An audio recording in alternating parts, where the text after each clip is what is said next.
what atheists really believe. Atheists are not honest. I'm just going to let y'all know that right now. Not some of them, all of them are not honest. And the reason why I say that is because they don't apply the same logic and reasoning to if there's an intelligent creator or designer that they do to everything else in life. They use their logic and their intelligence to deduce if something happened at random or by accident or on purpose. They do that for everything. But when it comes to the creation itself, or they may like to use the word nature, I don't care, use whatever word you want. They don't apply the same reasoning and logic to if there's a designer. Because if something has been designed, if there is proof that something has been designed, then there is most definitely a designer. That's common sense. And I do not think that there is an atheist on the planet, unless they got some type of learning disability or mental disorder. I don't think there's an atheist on the planet that would believe me if I presented something as insignificant as a cardboard box and tried to tell them it was an accident. It just came out that way. None of them would buy that. You know why? Because number one, they know that cardboard comes from trees. They know that. And they also know trees do not perfectly grow in a box shape with four sides. You follow what I'm saying? Or should I say a box don't have four sides, by the way, y'all, but y'all know what I mean. A square has four sides, right? In a cube shape, I should say, or a box shape. They know that trees don't naturally grow like that.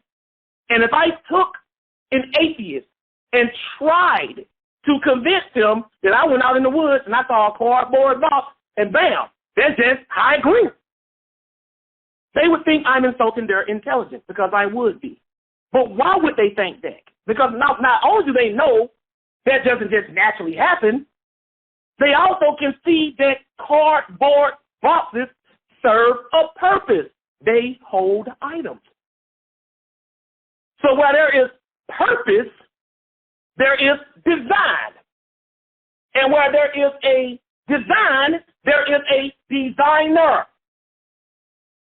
And I'm here to tell everybody today that every single intelligent, and I'm emphasizing the word intelligent, and when I say intelligent, I don't mean like a super genius. I mean just average intelligence. Every single intelligent atheist alive believes there is a designer. If they don't, they're idiots. Because they can see design in everything else, because they can see purpose in everything else. If they don't believe in a designer or a creator or an architect, whatever terminology you want to use, then they are being willfully stupid. It's as simple as that. So what do atheists really believe then, Josh?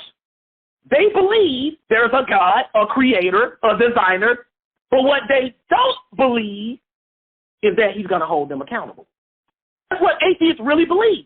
And they have begun to expose themselves by even imitating religious institutions. That's why they got churches of atheism. Why would an atheist need a church? Why would a bunch of people who don't believe in something gather together to all unanimously deny something? Nobody does that anywhere else in the negative unless it's wicked. Like with racism, a bunch of racist people get together and say, hey, we hate black people. That's a negative. Hate is a negative. You follow what I'm saying? That's the only time people get together in a negative is if it's wicked.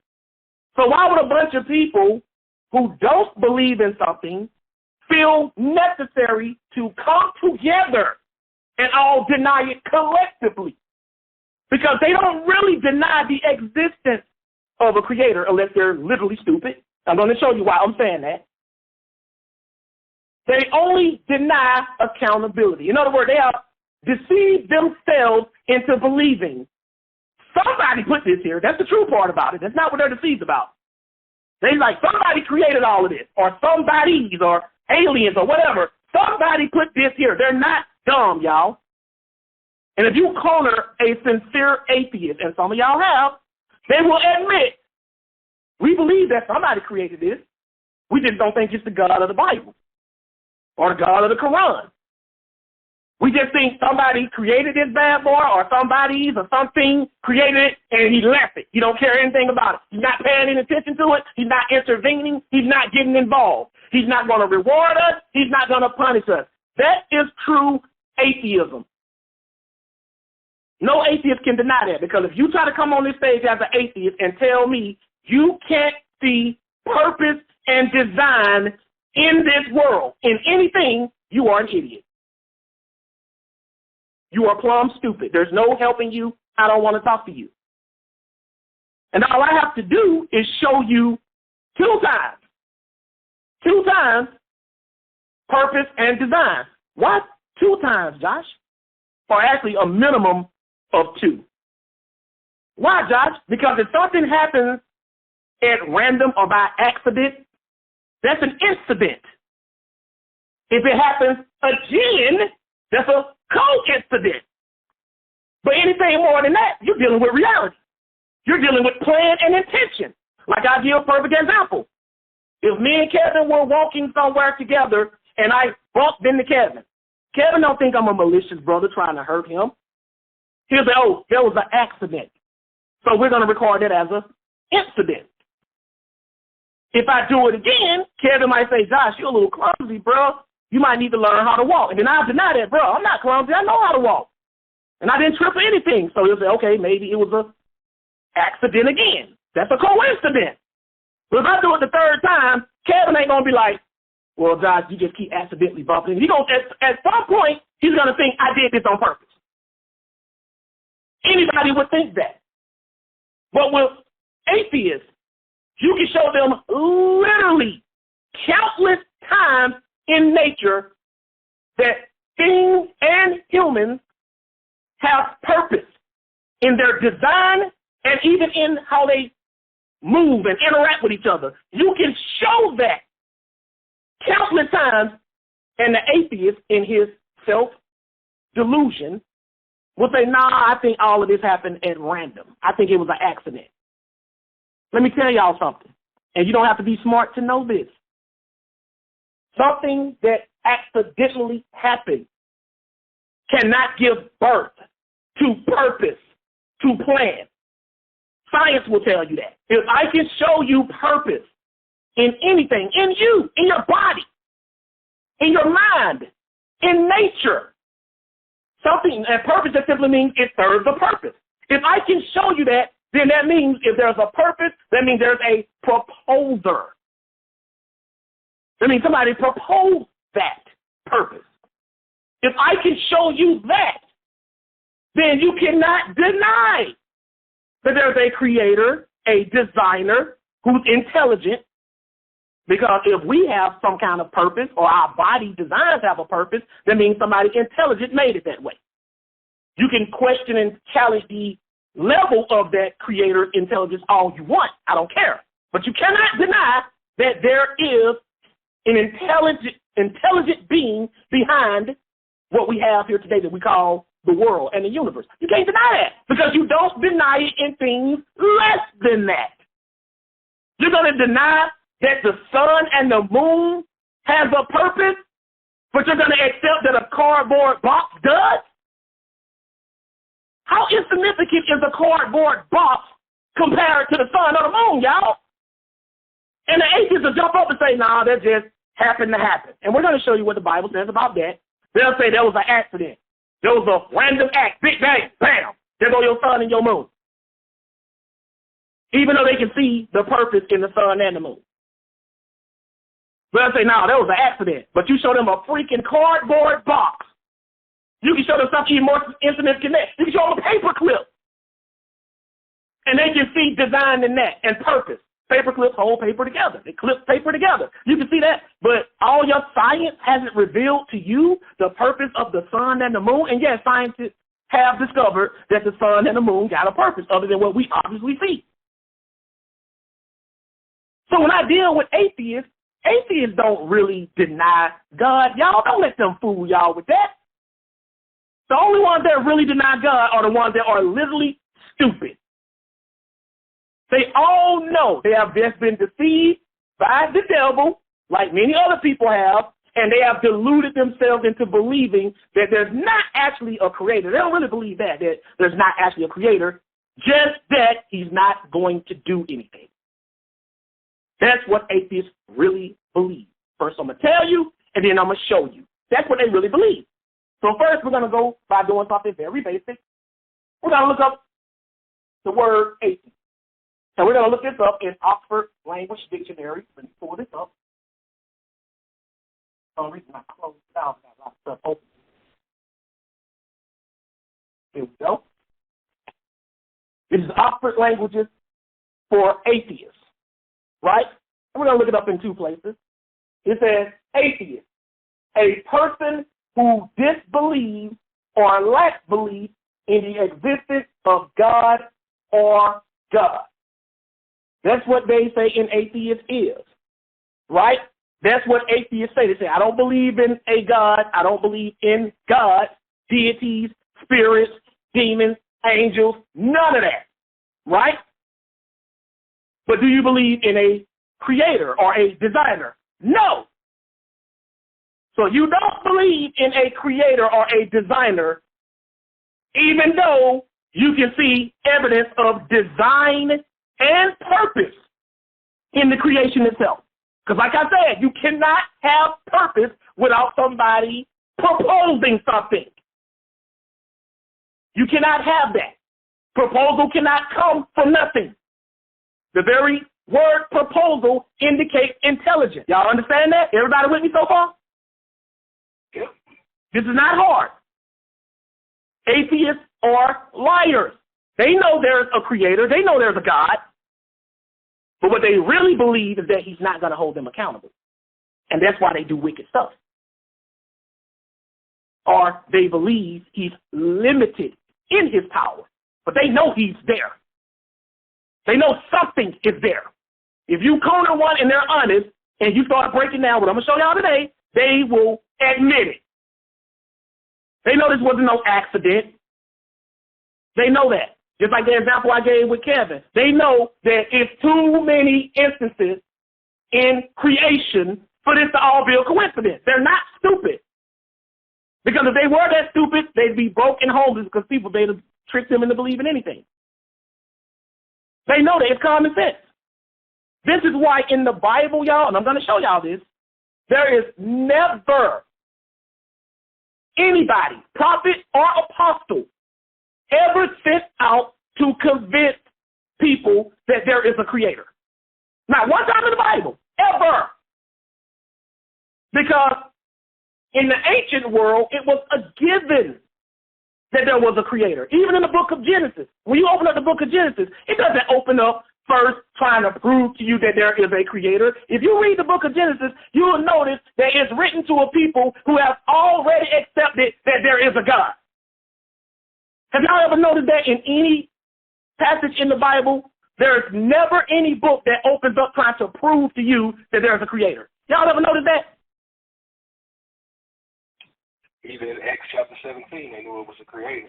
Exactly. You know what I'm saying? Looking at the wrong one. The unknown God. Exactly. In the ancient world, they knew, they believed in deities.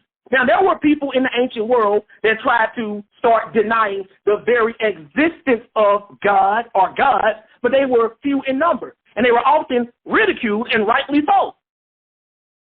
Because you would have to be an idiot, a literal idiot, to try to tell me that all of this stuff that we see happening right now, all the way up to me talking to you right now, and you're perceiving and understanding the words that are coming out of my mouth, you have to be an idiot if you think all of this is an act of accidents or randomness. You'd be an idiot. You don't believe that anywhere else in your life have to do it here. You don't want to believe there's a God, even though deep down inside you do. You just don't want to believe there's a God because you don't want to accept accountability. That's the real reason. That's what the Bible even tells us. So I know atheists believe, and they're giving themselves away by even starting to mimic the institution of believers. That's why they got an atheist church. You follow what I'm saying? That's why you got an atheist movement. Y'all are imitating the believers because deep down inside, you believe. And I'm not talking about no agnostic either. Don't confuse atheism with agnostic. That means that, they don't know if there's a God or not. They're like on the fence. No, they believe there's a creator. Atheists believe that. They believe there's a designer. They believe that. And I'm going to prove that to you. But now let's look up the word atheist in another dictionary. This is the Collins Dictionary.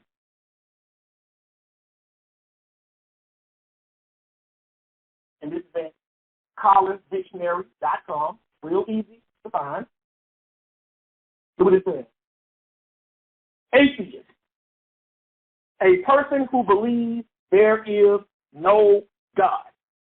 And when they say no God, y'all, atheist means no creator.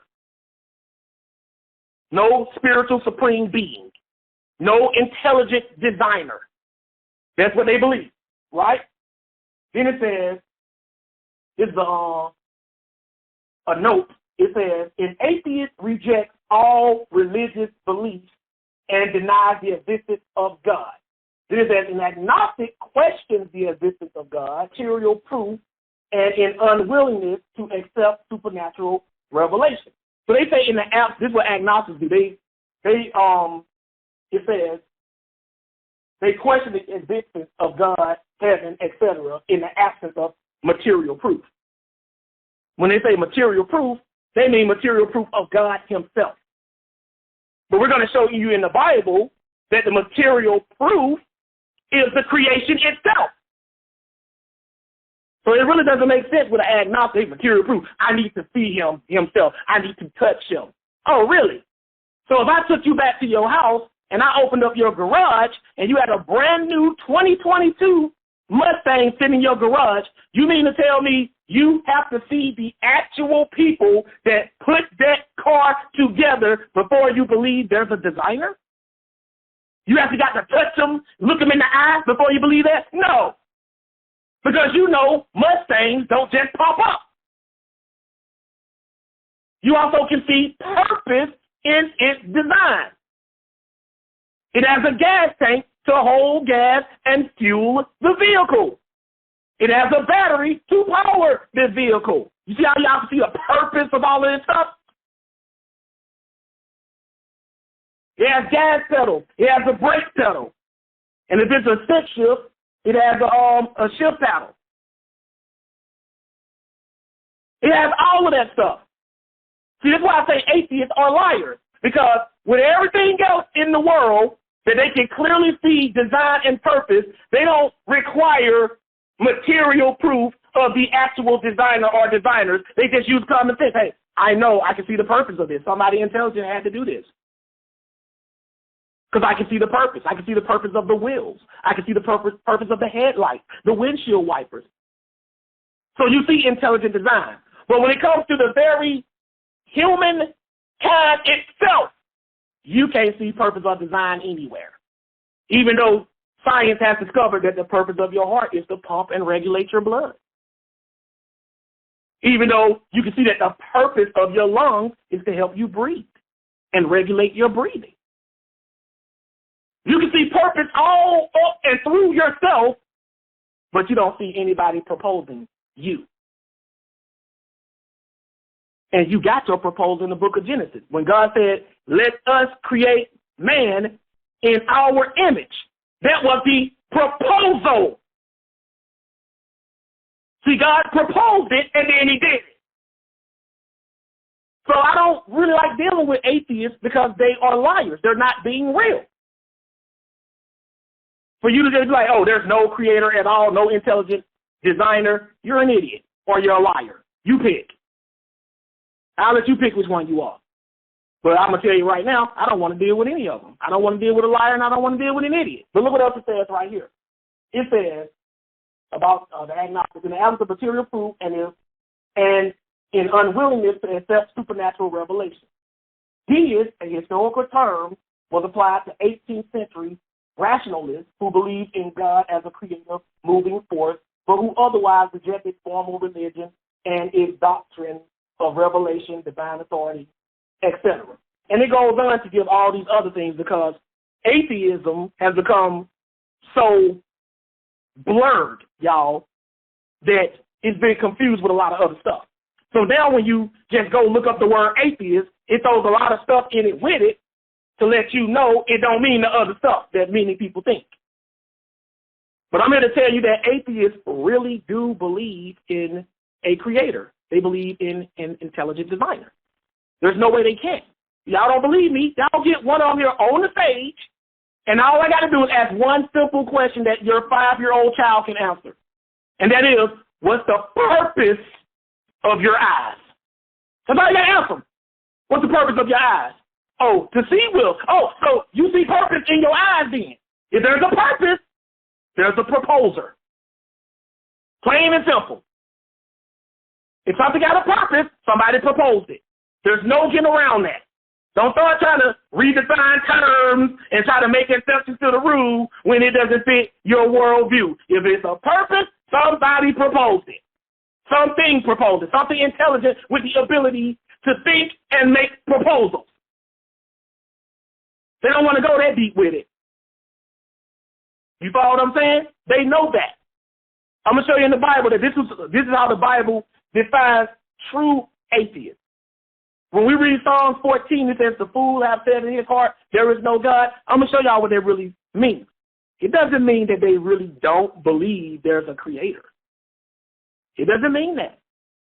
A lot of people go there and they think that that's what all is saying. The fools have said, there is no God that exists. No, that's not what that means. I'm going to show y'all it's deeper than that. It's a lot deeper. But now let's move on. People look up atheists. We understand what an atheist is. Now we're going to look up the word design. We're going to look up the word design.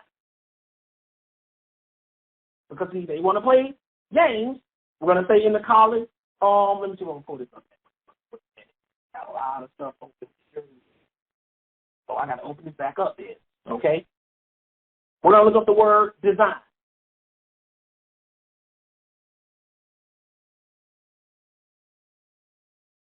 I got all these other windows open. I can just go right back to the search, pull it right up to the same thing. This is collinsdictionary.com, right? This is what it means when it says design. Pull this up. Here we go.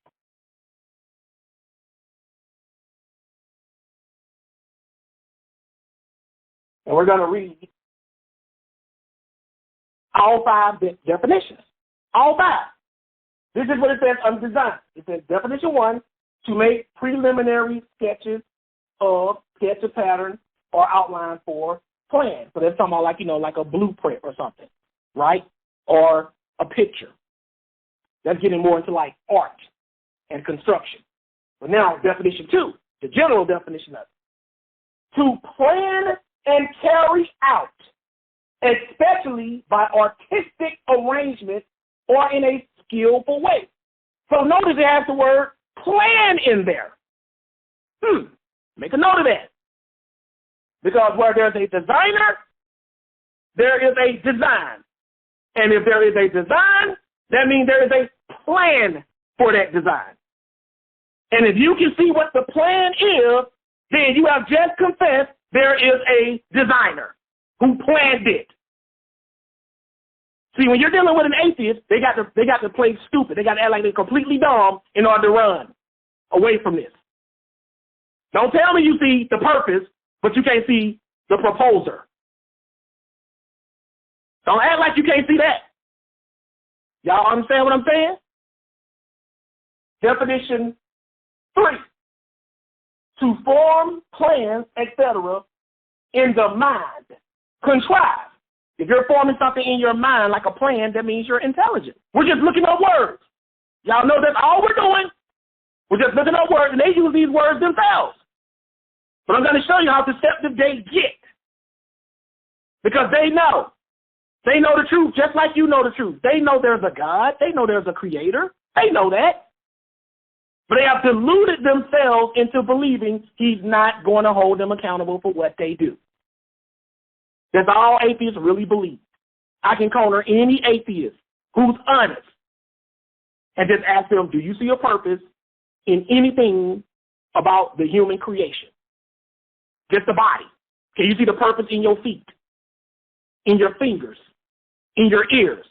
Do they serve a purpose? If you answer in the affirmative to any of those questions, you have just admitted that there is a designer. But if you try to tell me purpose came from an accident, then you're an idiot. That's why when somebody does something deliberately, what do we say? You did that on purpose. And that's what we say, y'all, on stage? Yeah. Yep. If we did something, so the opposite of doing something on purpose would mean it was done accidentally. So if y'all telling us there's no purpose behind creation, then you're saying it was done as a random act by accident. And you have to be a complete idiot if you can look at everything on this earth and think it's all an accident. You are plumb stupid. I don't care how mad you get. You are stupid. Because if I tried to run that on you in any other category, you would think I'm insulting your intelligence.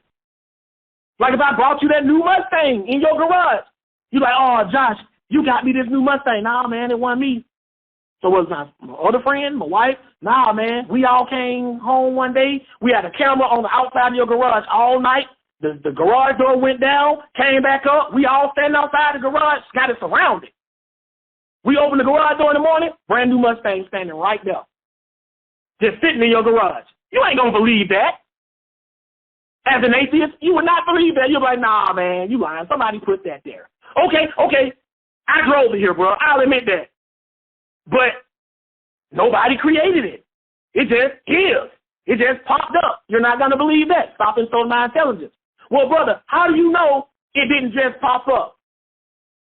Well, because Mustangs are made from metal, and metal does not just naturally form into the frame of a car. Tires are made from rubber. Rubber does not just naturally form into a round shape.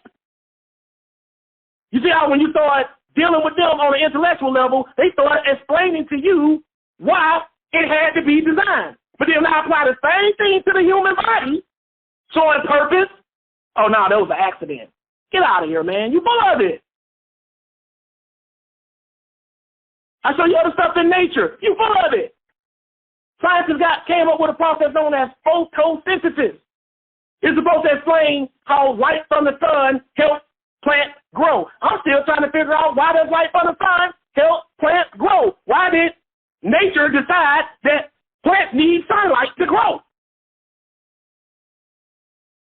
Isn't that such a good coincidence that the sun that's not even on the earth, all the way up in the sky somewhere, all in space, isn't it just a big coincidence? And they say the sun is, billions of miles away from the earth? Don't you find it kind of odd that something that's billions of miles away from the earth that they claim got so much heat coming from it, it can incinerate somebody who gets too close to it in an instant, but it's the perfect distance away to do photosynthesis. It's just close enough that it can help plants grow, but just far enough away that it don't burn all of us up. But that's an accident. As if you can't see that somebody measured the distance and made sure it was the perfect distance to do both. Just like if I was designing a walkway from your house, I'm going to give it the right distance where it's just far enough from your house, but it don't extend too far out into the street. You can see the intelligence there. You mean to tell me an atheist can't see that? They're not stupid. They know there's a creator, y'all. Don't ever let them fool y'all into thinking otherwise. That's the reason why the sister was in the room last week. It wasn't just to try to harass us and to irritate us. It's because deep down in her spirit, in her conscience, she knows there's a creator, and it keeps bugging her, so she keeps going around people who believe in creation, because deep down inside, she has been wired to know there's a creator, just like every other human being on this planet. We all know there's a creator, y'all, every last one of us. And all the ones that say there's not a creator, they are either stupid or they are mentally deluded. And I will challenge any atheist any day of the week and just deal with them on that level alone, and they cannot deny that. The most they'll do, if you really break them down, they'll say, well, I believe there's a creator or an intelligent designer. I just don't think it's that God of the Bible. And they don't want to think it's him because that God of the Bible holds people accountable for what they do. All right. So don't play games with me. You're not really an atheist. Let's not do this, right? Don't really make me do this to you. But this is definition 4 of design. To plan, to do. Purpose. Intend. Notice it gave us the word purpose. Did y'all notice that?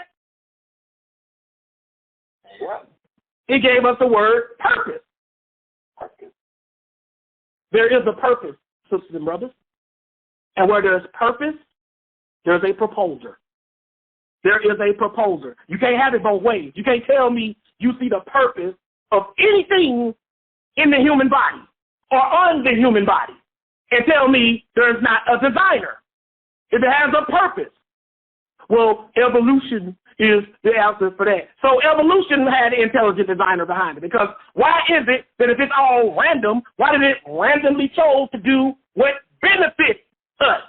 Why is evolution wired for survival?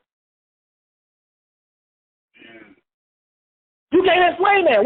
Why is it that if you believe in evolution, according to evolution, I'll say evolution happened because of a need. I want to know, why was there a need in the first place? And if there was a need, why did evolution decide to drift towards the need and not care, just go extinct? Even evolution is intelligent. But they want y'all to believe that evolution is just mindless, dumb. How are you going to tell me that giraffe necks got longer because they wanted to reach fruit that was too high for them to reach, and over years, they naturally developed the length to do that. That means that something intelligent in that giraffe say, if you want to reach that fruit, you need a longer neck. That's intelligence right there. Why is evolution intelligent? This is a question I've never heard anybody ask y'all. Why is evolution intelligent? No, it's not intelligent. It's random. Evolution means to get better, to improve. Y'all know that, right? Sure. So why are we evolving and not devolving? Why is it that evolution does everything to benefit us and not to hinder us? That's what somebody intelligent would do. They would do something that's going to benefit themselves, not hinder them. So you try to wrong with me with evolution. You can't see intelligence in evolution? There's nowhere for you to run. Even if you believe in evolution, an intelligent designer put it in place. He set it off. You ain't going to tell me you're going to get a bunch of random, mindless organisms, and all of a sudden one of them just wake up and say, hey, I think we should get smarter. You're mindless. How did you even conceive in your mind that there's a higher thought to evolve to if you're just a mindless organism? See, I asked the real questions that atheists don't really want to answer, because it's all going to go back to an intelligent designer. Y'all want us to believe that consciousness and intellect evolved from lack of consciousness and intellect. How does that work? Please, somebody explain that to me. How does consciousness and intellect derive from lack thereof of both? How? That makes no sense. Even from a scientific perspective, it makes no sense. They know that. That's why I say every atheist believes there is a creator. The true atheist believes there's a creator. He just don't believe the creator is going to hold them accountable. That's real atheism. I'm going to show y'all in the lesson. This is what the Bible reveals. This is the secret of the atheist. They can get on here and they can get all that little rhetoric, whatever they want. But if I get a real one on here who's honest, I'll break them down. They're going to say it's a designer.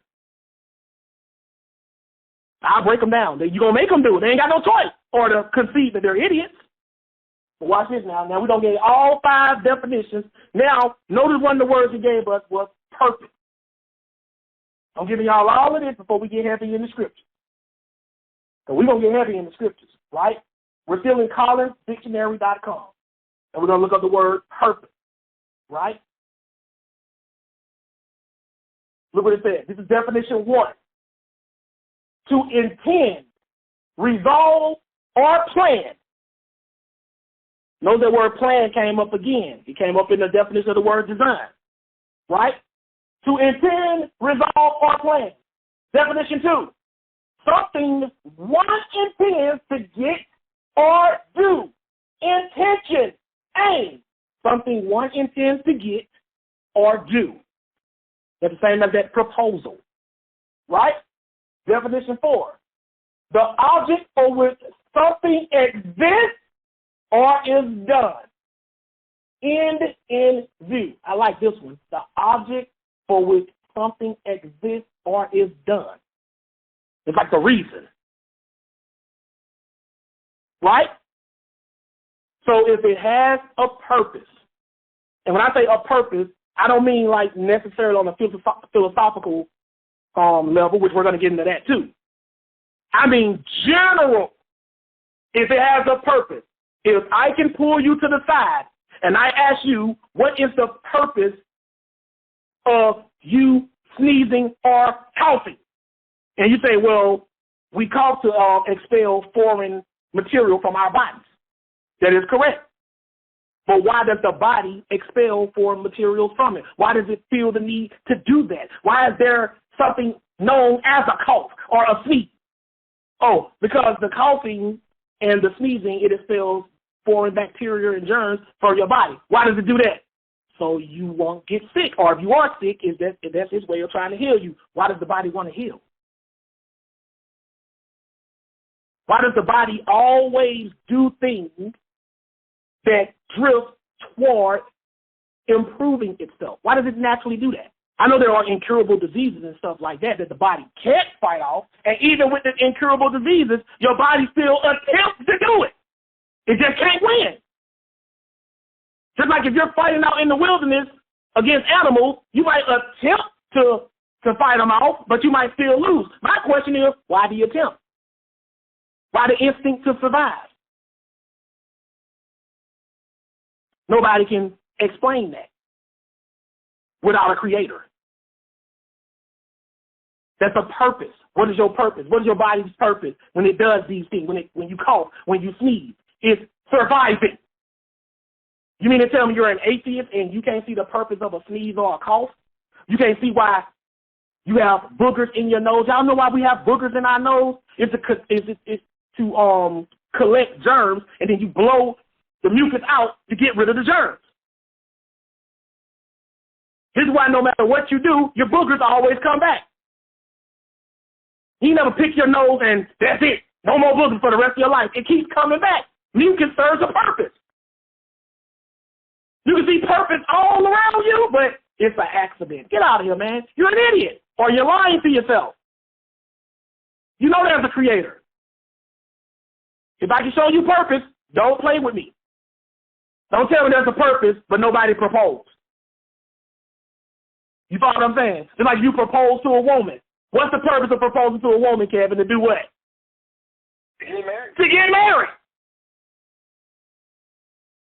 Ain't no man gonna go to a woman, get down on one knee with a ring in a box open, and say, "Will you marry me?" And the woman, dead serious, gonna be like, "Why are you doing that? Y'all been dating and everything for years. Why are you doing that? Are you kidding me? Because I love you and I want to marry you." She ain't gonna be like dumbfounded by the proposal. She can see the purpose. He's doing that because he wants to marry you. That's his plan. That's his intention. That's his design. But y'all can see all of this everywhere else, and y'all try to act like y'all don't see any planner. Stop it, atheists. What y'all really believe is a creator. Stanley, what's up, man? Go ahead, Stanley. Hey, let's go. I want to add to what you're saying. It's almost like if I put a device together, right? I just created this beautiful thing and put all these things together. And somebody, hey, what you made it for? I don't know. But I know some idiot around here just call it a mousetrap. I guess it's gonna catch mice. I suppose it's gonna catch mice. I put the wood together. It just fit. It just looked like it belonged. It does something. I don't know why. I just did it. Right. Happened by accident. Right. You can see the design in a mouse trap. It's designed to trap mice. That's the design. You can see it. You don't have to see the person who made it. Right? Even if you ain't never seen a mouse trap a day in your life, you know it's something designed to hurt because it's going to snap your finger if you pick it up. You're going to say, somebody made this to hurt people or hurt animals or something. You're going to be able to deduct that. You're going to say it was designed because you see its purpose. Where there is purpose, there is a proposer. Never let them try to take that away from you. They know it, y'all. Atheists know. And they have the nerve to call themselves free thinkers. What are you free from? But watch this now. Now we're going to go to the scriptures. I want to get all these definitions out the way because they like to play on words, right? Let's go to Proverbs, chapter 16. Because the word that popped up a lot was purpose and plan. That popped up a lot in these definitions, didn't it, Kevin? Yes, sir.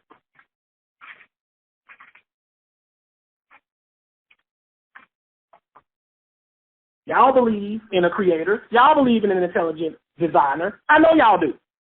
Because if you don't, then that means I can show you anything that has evidence of design and purpose, and you won't believe somebody created that. And it doesn't have to be something you've seen before in your life. There are objects. Y'all do know there are objects and items we've never seen before in our entire lives. But I bet if I place it in front of you, you're going to say somebody made that. You're going to be able to tell. You know, I can see the design in that. There are inventions yet to be realized, but once they hit the street, you know, like somebody made that. I see the purpose of it. You like to see the purpose of the seats in your car. You can see why the paddles are located beneath your feet because they're sitting down. You can see all that. You also see the purpose of why you got a heart that pumps blood. But you don't think somebody designed it that way. There was an accident. Are you kidding me? There was an accident. They would be like me taking a deck of 52 cards and throwing it up in the air, and they land perfectly into a stack of cards house. You know, like a house made out of a stack of cards? Yeah. That'd be like me doing that. Y'all would not believe that. Man, you built that. Somebody put that up there. Oh, why do you think that? Because the odds of you doing that and that landing perfectly stacked into a card house are astronomical, Josh. No way would that happen. Oh, but you believe in the same equally astronomical odds of this world, the sun serving a purpose, the moon serving a purpose, the animals, the trees, all the other plants, mankind. You can see the purpose of all of that, but you won't accept them stack of cards forming a perfect house. The atheists, they have deceived us. And the science is undeniable when it comes to the sperm meeting with the woman's egg. Why is that way to produce human life? Exactly. Or mammals, one form of mammals. Right. Why does it have to be that way? Why can't it be another way? It's never evolved to go another direction. Mm-hmm. It's always that. You know what I mean? And then even scientists are trying to change that process, but they still can't do it. You can't do it. It's set. So by it being set in a set of laws, who's the lawmaker? Exactly. Who's the lawgiver? You got all these scientific laws, but they got to be a lawgiver. Not the laws of nature. DNA. Exactly. DNA is the book of life. Who wrote the book? Exactly. You know what I'm saying? The building blocks of life, but who did the building? Exactly. What building have you ever saw without a builder? Somebody help me understand that. That's what I'm saying, y'all. Atheists are laughing at us because they know there's a creator. They're atheists, in other words, Stanley, they are the ultimate trolls. They are the ultimate trolls, y'all. In other words, they know. This, and to prove it to you, this is why atheists can't stay out of Christian rooms. They know there is. They know there's a creator. They just trying to convince us that he's not going to hold us accountable. That's their whole shtick. He's not going to do anything. We know he's there, or we know they're there. We know that. We know he created this world and everything in it, or they created this world and everything in it. We just don't believe they're going to do anything. And I'm going to show you that concept in the Bible. Watch. Y'all watch. But we're going to get into this. Proverbs 16 and verse 4. I want you to read that. Go ahead and read. Proverbs 16 and 4. The Lord hath made all things for himself. Yea, even the wicked for the day of evil. Now, look what it says. The Lord hath made all things for himself. Yea, even the wicked for the day of evil. Now, in the King James, this gives the impression that all this is saying is that everything God created, he created for him. Like this for me. But if you look in the way this is worded in the Hebrew and other translations, you'll see that this has something very significant. So what we're going to do is we're going to read this in two other translations. First, we're going to read this in the Bible in basic English. And watch a word pop up that we don't heard a couple of times. Proverbs 16 and 4, Bible in basic English. And it reads, the Lord has made everything for his purpose. Even the sinner for the day of evil. It says the Lord has made everything for his purpose. What this means is everything God created has a what? What do you mean, Kevin? If he created all things for his purpose, that means everything created has a purpose. Yeah. Right? That means whatever he proposed it to do or purposed it to do. That's what that means. Watch how it reads here in the easy-to-read version, the ERV. Proverbs 16 and 4. And it reads, the Lord has a plan for everything. In its plan, the wicked will be destroyed. Notice that those were the two words that kept popping up in the meaning of the word design. Plan and purpose. Did y'all notice that? We go to two alternate translations, and they give us both of the words that pop up in design. Plan and purpose. That means God had a plan or a purpose for everything he created. He even created things with a purpose that has purposes within the purpose. Like he created us for a purpose, and then he created stuff inside of us that serves a purpose. That's a lot of planning and purpose for there not to be a planner or a proposer. You can see all of this plan and purpose in your body, but you think it's an accident? You don't really think that. You're too intelligent for that, atheist. You're too intelligent. But I'm going to show you this. Now let's move on. Let's go to Sirach in the Apocrypha. Let's look at more at his creation and his purpose. Sirach chapter 17. It's on page 88 in the Apocrypha section of the Septuagint. This is what atheists really believe. They believe in a creator, y'all. They believe in a designer. They're too intelligent not to. They're too intelligent not to. They just don't believe it's going to hold them accountable. That's the real, I'm going to show y'all this. That's the real definition. This is the biblical, absolute, Bible truth definition of an atheist. A person who believes in a creator or designer, but that creator or designer is not going to hold them accountable for what they do. That's all an atheist is, because nobody in their right mind can tell me they don't see intelligent design in this world. I'm looking at you, and you're intelligent. How did you get intelligent? Oh, from evolution. Why would evolution make you intelligent? Why wouldn't it keep you stupid? Why did it evolve at all? How are you able to reason with me? How are you even able to think to deny God? Come on, y'all. They know this stuff. I don't waste my time arguing with atheists about, oh, is there any scientific evidence for the creation of the Bible. No, that's all of that is just distraction. Let's keep it real simple. If something has a purpose, does that by definition mean that somebody gave it a purpose? Somebody or something, yes or no?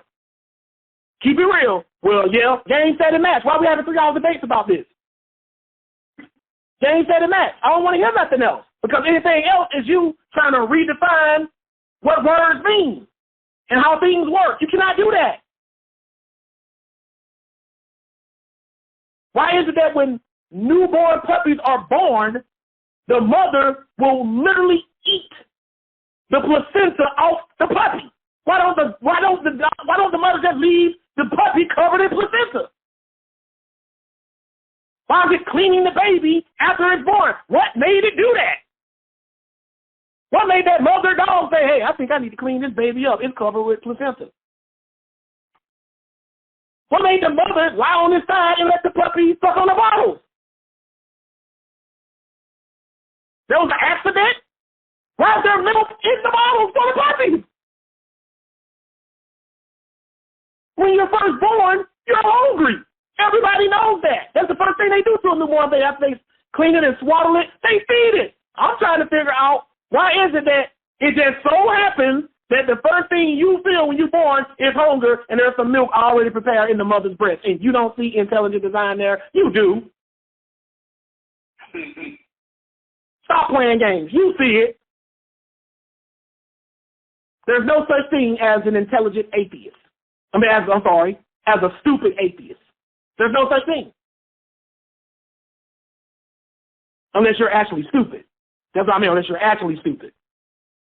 But if you get any atheist, they can see design in everything. They can see it. Just like I can see it. Get out of here with all of that, man. And that's what the Bible tells us. We're going to read it. The Bible tells us that they know. If God says that they know, but they're deluding themselves, then that's what I got to rock with. Y'all understand what I'm saying? That's what I got to go with. But this is Ecclesiasticus. You there on, Kevin? 17 in the Septuagint, the Apocrypha section. We're going to read 1 to 9. We're going to break down each one of these verses, and they're going to tell you. Go ahead and read. This is Ecclesiasticus, chapter 17, verse 1. And the Lord created man of the earth and turned him into it again. Yep, thus we are, thus we shall return. That's true, but continue what it says. He gave them 2 days and a short time, and power also over the things therein. Now, this is not necessarily describing purpose. It's just telling you what he did. Atheists cannot deny that. They know that we live relatively short lives, and they know that when we die, we decompose and become one with the earth again. They know that. That's not a debate. And you don't have to believe in a God to believe that or to know that. But watch. Continue. Verse 3. He endued them with strength by themselves and made them according to his image. Now, they may not agree with the according to his image part, but they cannot deny that man is self-sufficient. In other words, we don't have an umbilical cord attached to God. That's what it means to have strength by yourself. That means like you're not linked to him like an unborn baby is linked to the mother. Right. You're self-sufficient. That's also true, right? You can't deny that. So continue. Verse 4. And put the fear of man upon all flesh, and gave him dominion over the beast and fowl. That is also true. Unless a man tames an animal or gets it from birth and raises it tame, animals fear us. And when they say fear, it don't mean like running scared. Animals often attack out of fear. So that's also true, but continue. 6. Counsel and a tongue and eyes, ears, and heart gave he them to understand. Now, whoa. Now we're getting into purpose. This is purpose, because it's telling you what the purpose of it is. It says counsel and a tongue and eyes, ears, and a heart. All of this plays a role in you being able to comprehend or understand something. Gave he them to understand. That's a purpose. Ask any atheist, what's the purpose of your ears? Just ask them. They don't think you're insulting their... Come on, man. To hear with. Wait a minute. So my ears serve a purpose? Yeah. So how can something hold a purpose without somebody designing it for that purpose? If you tell me it holds a purpose by definition of the word, that means it was not an accident. See, you already don't trap them just with a little wordplay. Right. And Josh, you just think about it.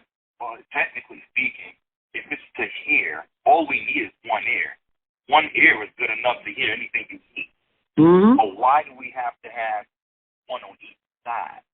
And right. Why does everybody have to have it? Why is every mammal, if you cut them in half, the left is exactly as it's called perfect symmetry. That's called perfect symmetry.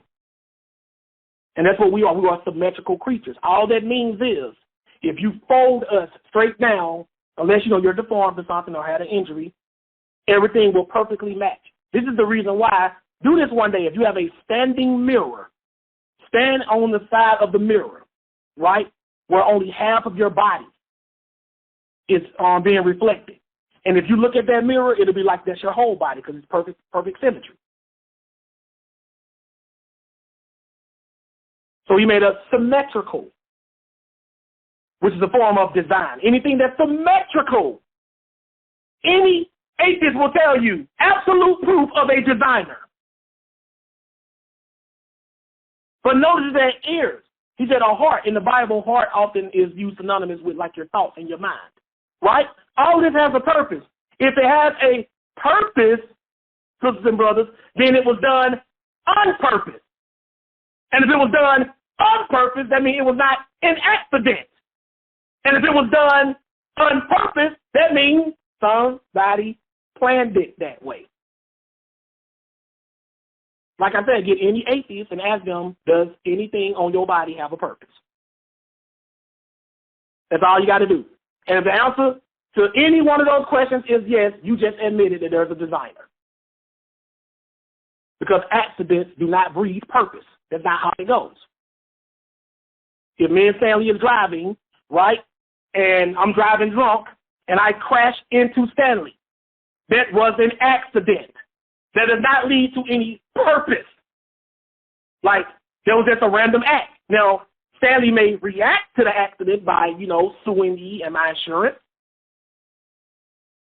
But that was an accident. Now, you might ask me, what was the reason why I crashed into Stanley? Oh, the reason why I was drunk. But I did not deliberately get drunk so I can crash into Stanley. That was an accident. Y'all understand?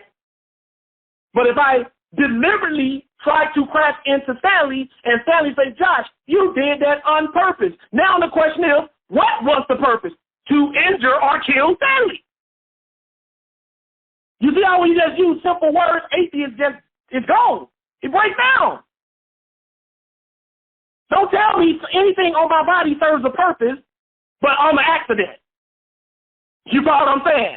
That's not how things go. That's not how the world works. Accidents do not breed purpose. That's not how the world works. You follow what I'm saying? If I blow up your whole house, the pieces are not going to come down on the ground and form a perfectly new designed house. You understand what I'm saying? Let's be serious. Atheists know this. They know there's a designer. They know. But watch this, though. Keep reading. What else he did? Verse 7. Withal, he filled them with the knowledge of understanding and showed them good and evil. And showed them good and evil. That's a purpose. It's going to let you know. Or you can say right and wrong. Now, wait, let me get something straight. We all have kids. What's the purpose of us showing them right and wrong? Got to be a purpose. When you got your baby and you teach them it's wrong to steal, if you want to just take it and leave God out of it, hey, because if you keep stealing, moral compass, morality. Right. But there's there's no wrong answer really. But one answer is if you keep stealing, eventually you're gonna end up dead or in jail because you're gonna either steal from the wrong person, they're gonna kill you, or you're gonna steal and you're gonna get caught by the police. You see, there's a purpose.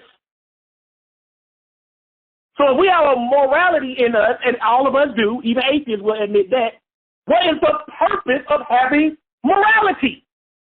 It has to serve a purpose. But read it. But read the next part. Yeah, verse 8. He set his eye upon their heart, that he might show them the greatness of his work. Now, it said he set his eye upon their heart that he might show them the greatness of his work. So that's one of the purposes behind God creating us. But what else? Go ahead. 9. And they shall praise his holy name. They might search out his marvelous works. It said that they might search out his marvelous works. In other words, God wants us to look for him in his creation. See, people think we're supposed to look for God shouting at us from the sky or on top of some mountain. God created us to seek or search out his marvelous works. That's how you find God, atheists. Y'all keep thinking that he's going to split a Red Sea or have somebody walk on water. That's what they're looking for. No. God created us to look for him in his creation. That's how you know. You should be able to look at creation and say, hey, somebody put that there, man. Somebody designed that. And that's what atheists have done. But they are, like I said, they are the ultimate trolls. They know there's a creator.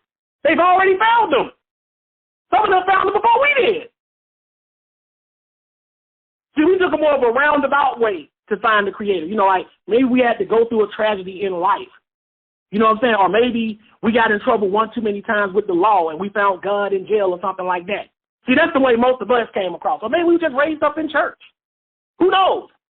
But that's, I call that the long way. Atheists took the shortcut. Hey, we look for intelligence behind stuff. They could see intelligent design. They knew there was a God probably before you did.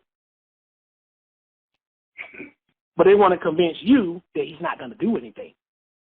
Why do y'all think in the book of Revelation, when it talks about the Antichrist and the mark of the beast, it said the whole world wanted after the beast? Don't y'all know that includes the so-called atheists? How did he get the atheists on his side?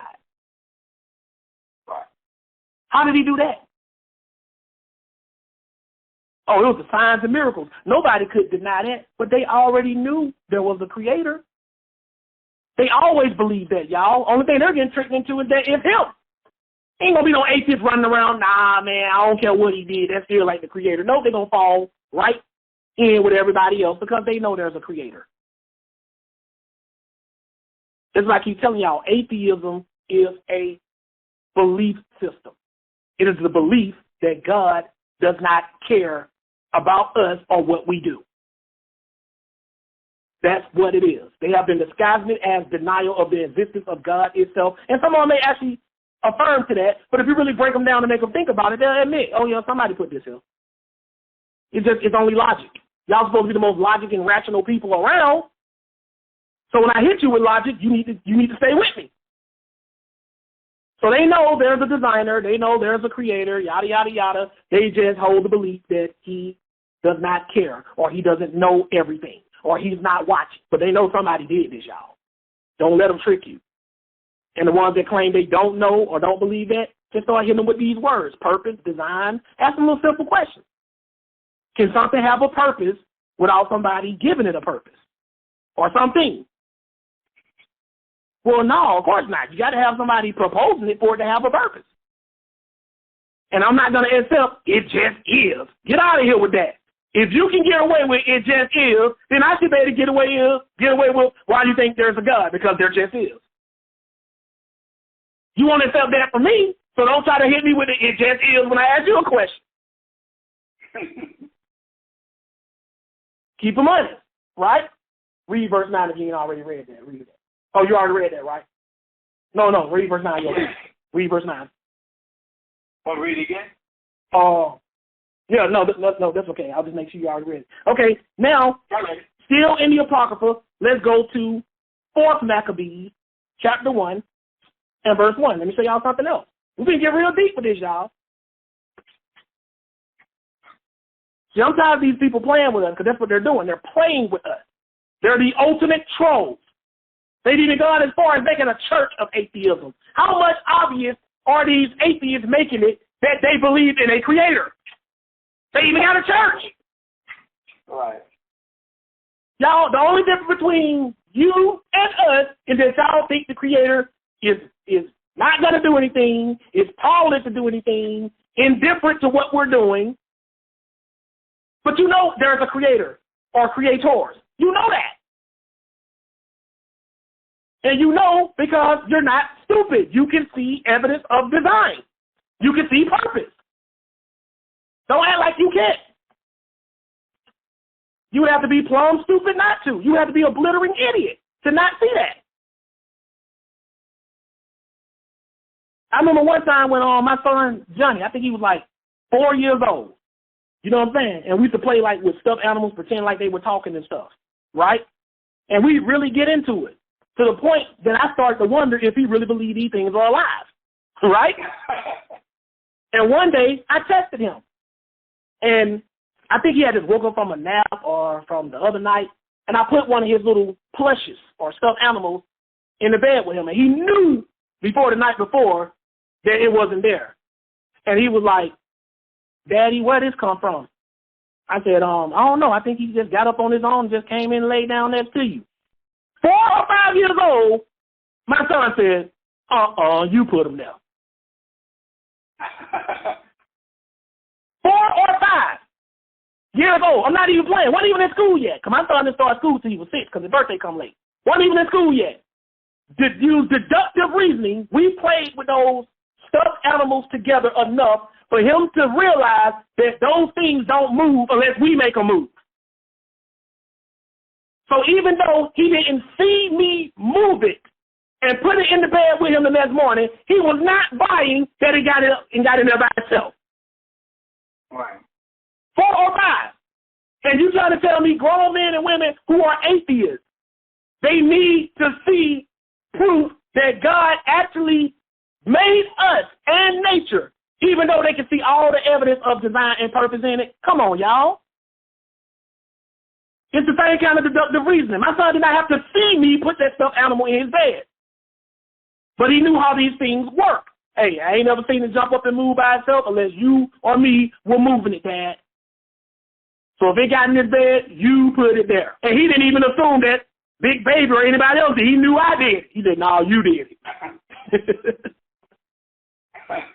Simple deductive reasoning. 4 or 5 year old baby. Grown men and women with degrees. See all this purpose and intention in us, in our bodies, in nature, and still say, no, I can't believe that unless I see the creator. But you didn't see the creator of your car. But you know somebody designed it. Well, I can go somewhere and see the cars being manufactured, and that's how I know my car is designed. You can't take me anywhere and show me that God manufactured anything. No, I can't. But do I really need to? I mean, with your level of intelligence, do I really need to show you God forming man of the dust of the ground for you to realize man was designed? Do I really need to do that? Because if I really need to do that, I think you're an idiot. I'm going to tell you straight up, I think you're an idiot. And I think any intelligent atheist would admit that you do not need to take me to a car manufacturer for me to believe my car is designed. I never have to see one in my life. I can just tell by this thing that it was designed. I can just tell. But you can't just tell with us? Wow. You just don't want to be held accountable. You just don't want to believe there's anything greater than you that's going to hold you accountable for all the nonsense you're doing. That's what it really is. Like what Brother Dutch said last week. He said, when it really comes down to it, and he talked to some atheists that actually told him that, they don't like the ideal of God because they don't like the ideal of being held accountable for anything. But they know there's a creator, y'all. How can they not if they're intelligent? I challenge any one of them. I don't want to get out and talk astrophysics and the science of creation. I ain't studying any of that.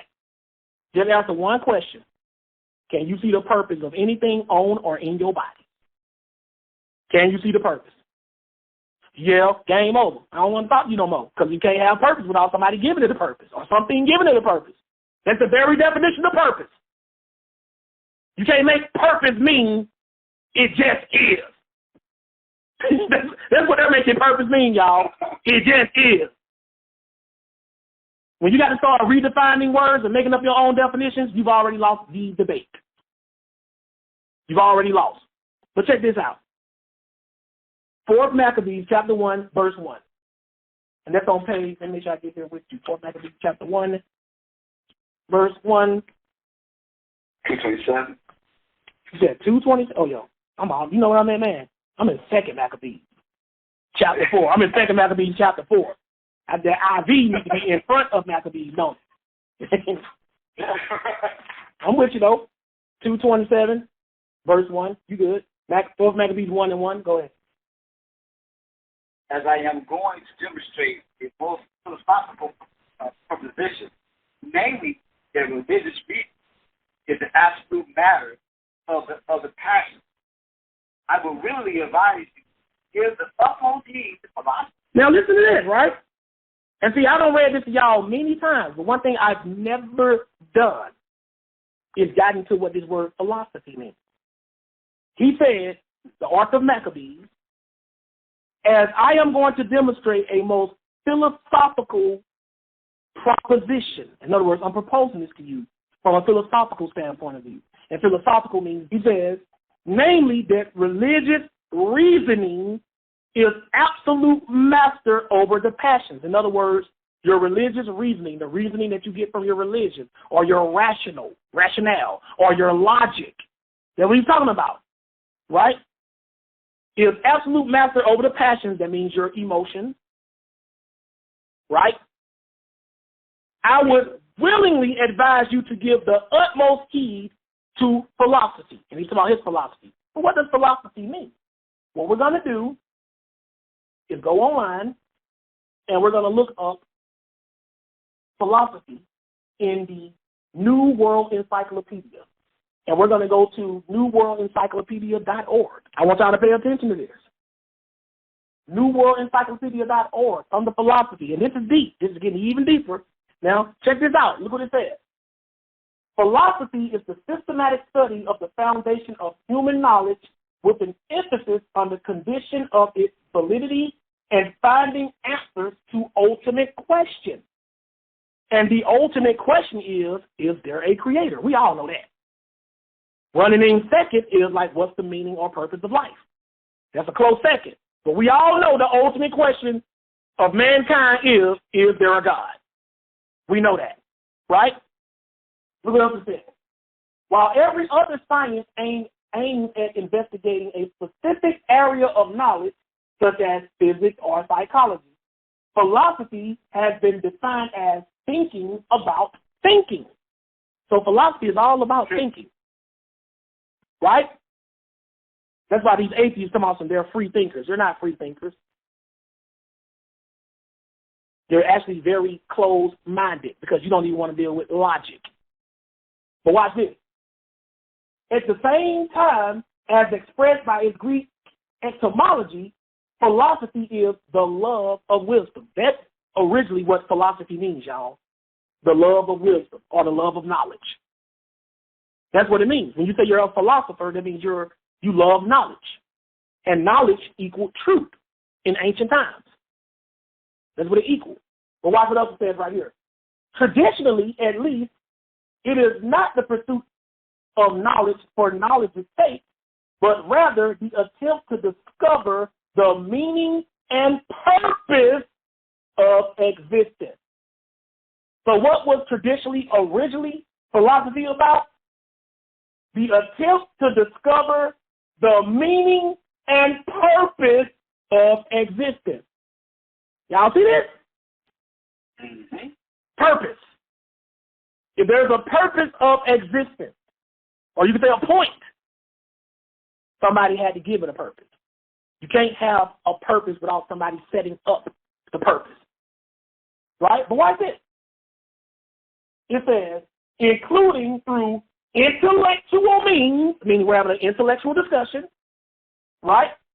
but including also self-reflection. So you got to reflect on yourself. Discipline. You have to be disciplined. And religious practice and inquiry. Though the term philosophy is of Western origin and implies a kind of investigation typical of Western culture, it has its equivalent in the various other cultures of the world, notably India, China, and the Middle East. So philosophy is all about discovering the meaning and purpose of existence through intellectual means.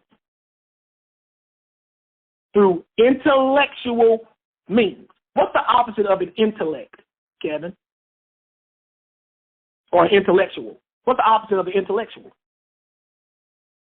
You have no intellect, you have no knowledge. But what do you call that kind of person? What'd you say? Stupid or a fool, right? Right. Maybe now you're going to see later why it says, the fool has said in his heart, there is no God. See, notice that the writer who said that in the book of Psalms is equating believing in God and not believing in him as a means related to intelligence or lack thereof. And I'm going to show you that. It's not just that, but that's part of it. Right? So now, still in 4th Maccabees, skip down and read verse 21. Read that, please. Verse 21. Okay, says here, and there are many attendant effects surrounding questions and thanks. Hold on, whoa. My bad. Go over to chapter 2 and read verse 21. Chapter 2 and verse 21. 2 or 21? Yeah, that was on me. Time and God created man, he implanted within him the passion and moral nature. So, it's telling you at the time that God created man, he implanted in him his passions, meaning his emotions, and his moral nature. So all of us naturally have a moral nature. Some of us just ignore it.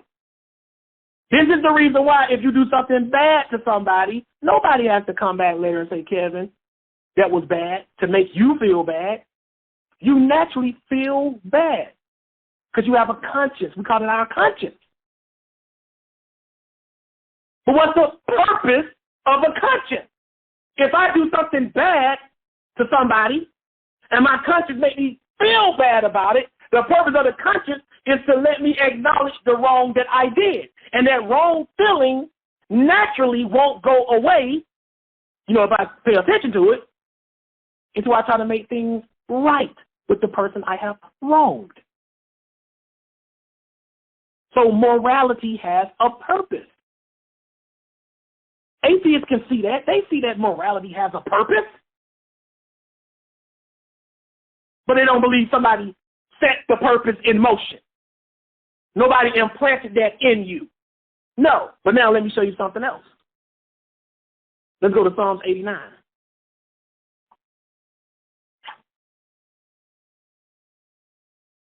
This is what atheists really believe. They know all of this stuff, y'all. They know there's a creator. But now I'm going to show you during times of distress. After everything we just read. Now, we just read in Ecclesiasticus, also Sirach, and 2nd Maccabees, that God created man with a purpose. We even read in Proverbs 16 and 4, where it says, everything God created has a purpose. Did we read that, Kevin? Sure. But let me show you something. Because just like today, back then, when people were going through troublous times, going through hardship, let me show you what they did. And this how some people became atheists. They believe in a creator, but they don't see a point in our existence. You feel me? Because that's what the atheists believe. There's a creator, but he doesn't care about us. He didn't create us with any kind of goal or point. He just designed us, and if he is watching, he don't care. That's true atheism. Because there's not an atheist alive that's intelligent that's going to say somebody or something did not design this planet and everything and everyone in it. I would love to be that atheist and try to act like they don't see design in the human body. I would love to see them try to dance around that. That would be hilarious. Or in nature. Even with the woman's menstrual cycle. Why does a woman have periods? Anybody ever ask that question? She's getting prepared for motherhood. That's what menstrual cycles are about. Preparing the woman or enabling the woman to be able to have kids. That's the whole purpose. Even your menstrual cycle has a purpose. And you're a female atheist. Are you kidding me? You see your purpose every month, but you don't believe somebody gave you a purpose. That's why women atheists are the dumbest. You feel me? And it happens in a perfect cycle. Don't y'all know, sometimes things can get thrown off. I know about synchronism with women and their cycles if two women live together. And that is an amazing phenomenon. How in the world a woman been on her own particular cycle for years and then she move in with another woman and their cycles synchronized? How do you explain that? They ain't touching each other or doing anything. They just naturally synchronized. How does that happen? And then I want to know, why does it happen in a cycle? That's another proof of a creator when you have something called routine. Are y'all kidding me? Y'all see the sun rise every morning and set every evening, and you think that's an accident. When has routine and patterns ever been an accident? Are you kidding me? We ain't even thinking about this stuff, man. That's what I said, man. These atheists, they are the ultimate trolls. They know there's a creator. As a woman, you should know that better than anybody. That's why they call it the cycle. That means it comes back around. It's a routine. Anything that has a routine or a pattern, that's a design. Because by definition, chaos and randomness does not have a pattern. If I take a deck of cards and I shuffle them and I say, pick a card, Kevin, any card, you're not going to keep picking the 10 of clubs over and over and over again every time I shuffle. Unless it's a trick deck. Because you're picking at random. Right? Well, you see routine and cycles. That's proof that somebody set that in place. You see the sunrise set every morning, sunrise every morning and set every evening. You see all of the seasons of the year, spring, summer, winter, and fall. They all come around every year. Every year. We never had a year where we was like, okay, summer didn't come this year. Well, Josh, what about other parts of the world where, it's daylight for like 6 months and it's night for 6 months? That's still a pattern because you know it's going to be daylight for 6 months and it's going to be night for 6 months. It's still a pattern. We never said that everything is on the exact same pattern or cycle, but it's still a pattern or a cycle. It's still a routine. Your routine is different, but it's still a routine. Find the world you got a routine, but nobody put the routine in place.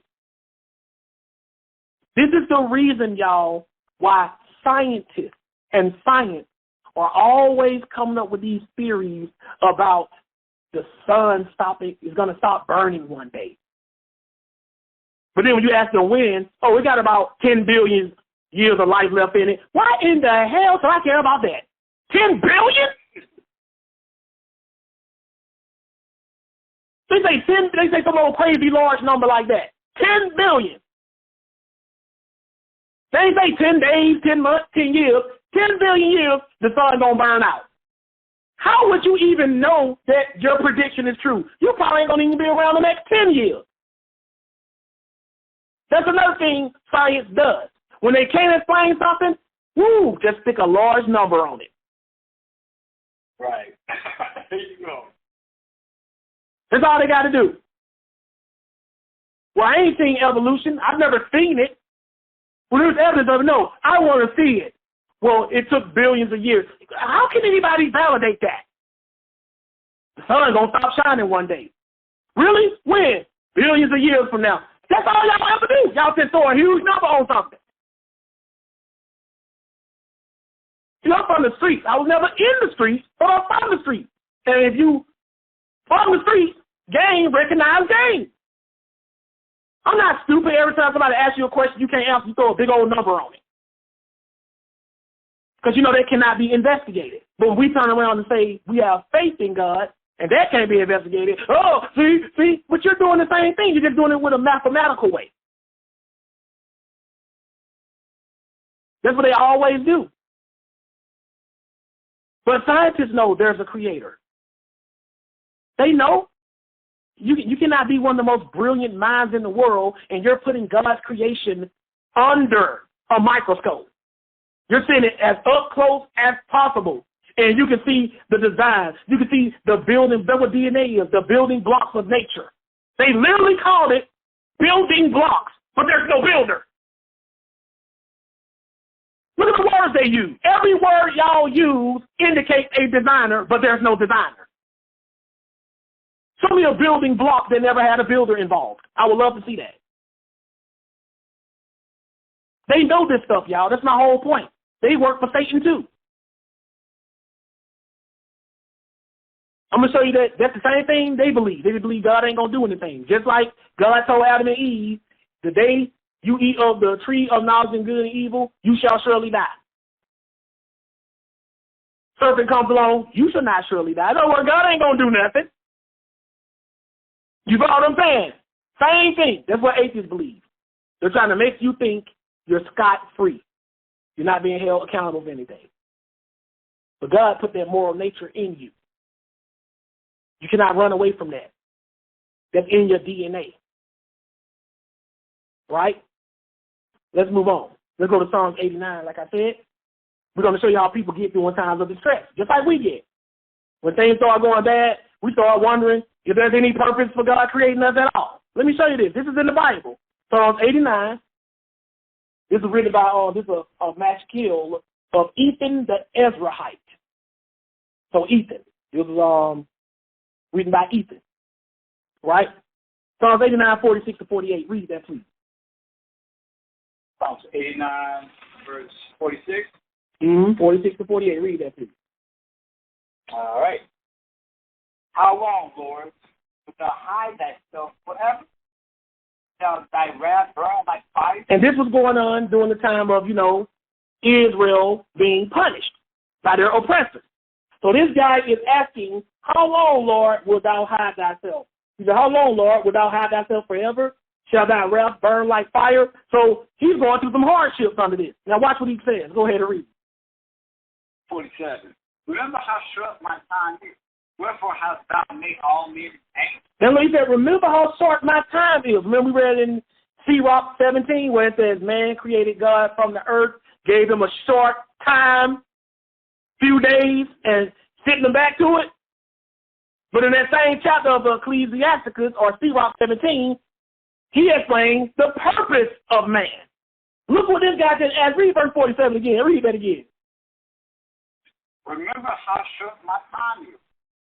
Wherefore hast thou made all men angry? Now, what do you think that means? He's asking the question. What do you think he means, Kim? He says, wherefore have you created all men in vain? What do you think that means? That's the question he's asking. Any idea? Like in other words, not really. What does it mean to do something in vain? You know what that means? Like without a purpose. Yeah, like without a purpose. Okay. Let me show y'all how correct you are. We're going to go to another translation. We're going to go to the Bible in basic English. Let me show you this. See, this is what this guy said under the stress. Even though in Proverbs and all throughout other places in the Bible, it tells you that God created man with a purpose. Right? It tells you that. Look what it says right here in the Bible in basic English. Look what it says. Psalms 89 and 47. See how short my time is? Why have you made all men for no purpose? Look what this guy's saying. He's asking, why did God make all men for no purpose? Is this guy blaspheming? Is he going against what the word says? He's speaking under stress. They were being oppressed so badly that this guy feels like God created us for no purpose. Like, what's the point? And that's how we felt before. We've questioned the meaning of life. Like, why are we going through all of this? What's the purpose of all of this? Even us who believe in God have thought that way before. He's thinking the same way. The only difference between him, us, and the atheist is that the atheist succumbed to this way of thinking, and now they believe we don't have a purpose. But if you notice, and you read the rest of this chapter, this guy never denied that there was a God, period. But there are people in the Bible that we're going to read about that never denied there was a God either. They just believed that God didn't care anymore about the wicked they were doing, the wickedness they were doing. They weren't going to be held accountable. That's the real atheist, y'all. They know there's a creator. They know there's a designer. They're too intelligent not to know. They just don't believe he's going to do anything. Makes you think about Job a little bit. You said what now? How Job spoke. Makes you think about Job a little bit. How Job spoke. Going. Exactly. Now, why do we see this, right? Let me show you how I read it in another translation. This is the CEV, Contemporary English Version, Psalms 89:47. Listen to this. Remember, life is short. Why did you empty our lives of all meaning? You see what he's saying? You empty our lives of all meaning. That's what atheists say. Life has no meaning. Ask any atheist. If there's not a God or a creator, they'll tell you life has no meaning. There's no purpose. What's the meaning of life? They'll say nothing. You're born, you live a little, you die. The end. This guy felt that way, but he did not deny the existence of God himself. So this was the atheistic thought, even though he got over it if you read the rest of the chapter. That's how atheists feel all the time. They look at the chaos in this world, or the seemingly chaos in this world, and they conclude that God does not care, or the Creator does not care. They will never go that far to really, truly, intellectually believe there's not a Creator. They will never do that. If they try to tell you they're doing that, they're lying, or you're dealing with a stupid one. There's no way they can get around that. So they're walking around doing the same thing this guy did. Even though he was a believer, and all throughout the Bible it says God had gave man a purpose, he was so distressed and oppressed along with his other fellow Hebrews, he began to ask God, why did you create us for no reason? That wouldn't mean to create something in vain. That means for nothing. Think about how distressed this guy was to ask that. People's faith was tested. Believers' faith were tested. But watch this now. Now let's go to Psalms 104. Do y'all see how it's all coming together? Yes. Psalms 104. Watch this now. We're going to read verses 19 to 24. Let's deal. Now we don't deal with man. Now let's deal with other things in his creation, like the sun and the moon and the animals. We've proven that man has a purpose. We've proven that from his natural moral nature and instincts, or his conscience,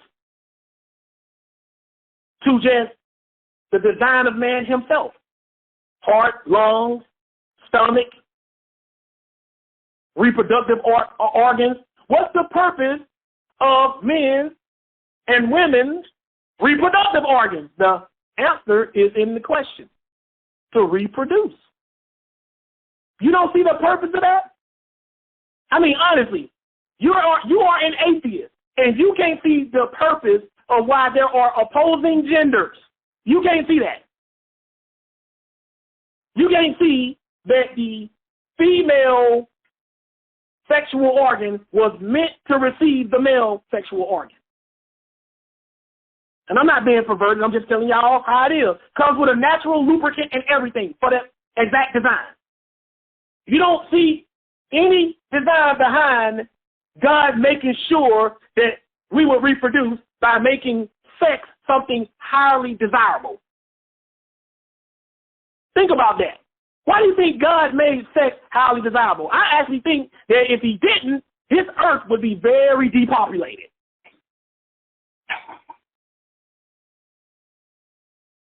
There wouldn't be that many people on this planet. If we just thought sex is work, okay, let's go ahead and make this baby. No pleasure in it at all. It's like, you know what I'm saying? How many kids y'all think would be born? Well, that's up to me. It wouldn't be that. Yeah, it probably wouldn't be that many. We probably would have been extinct thousands of years ago.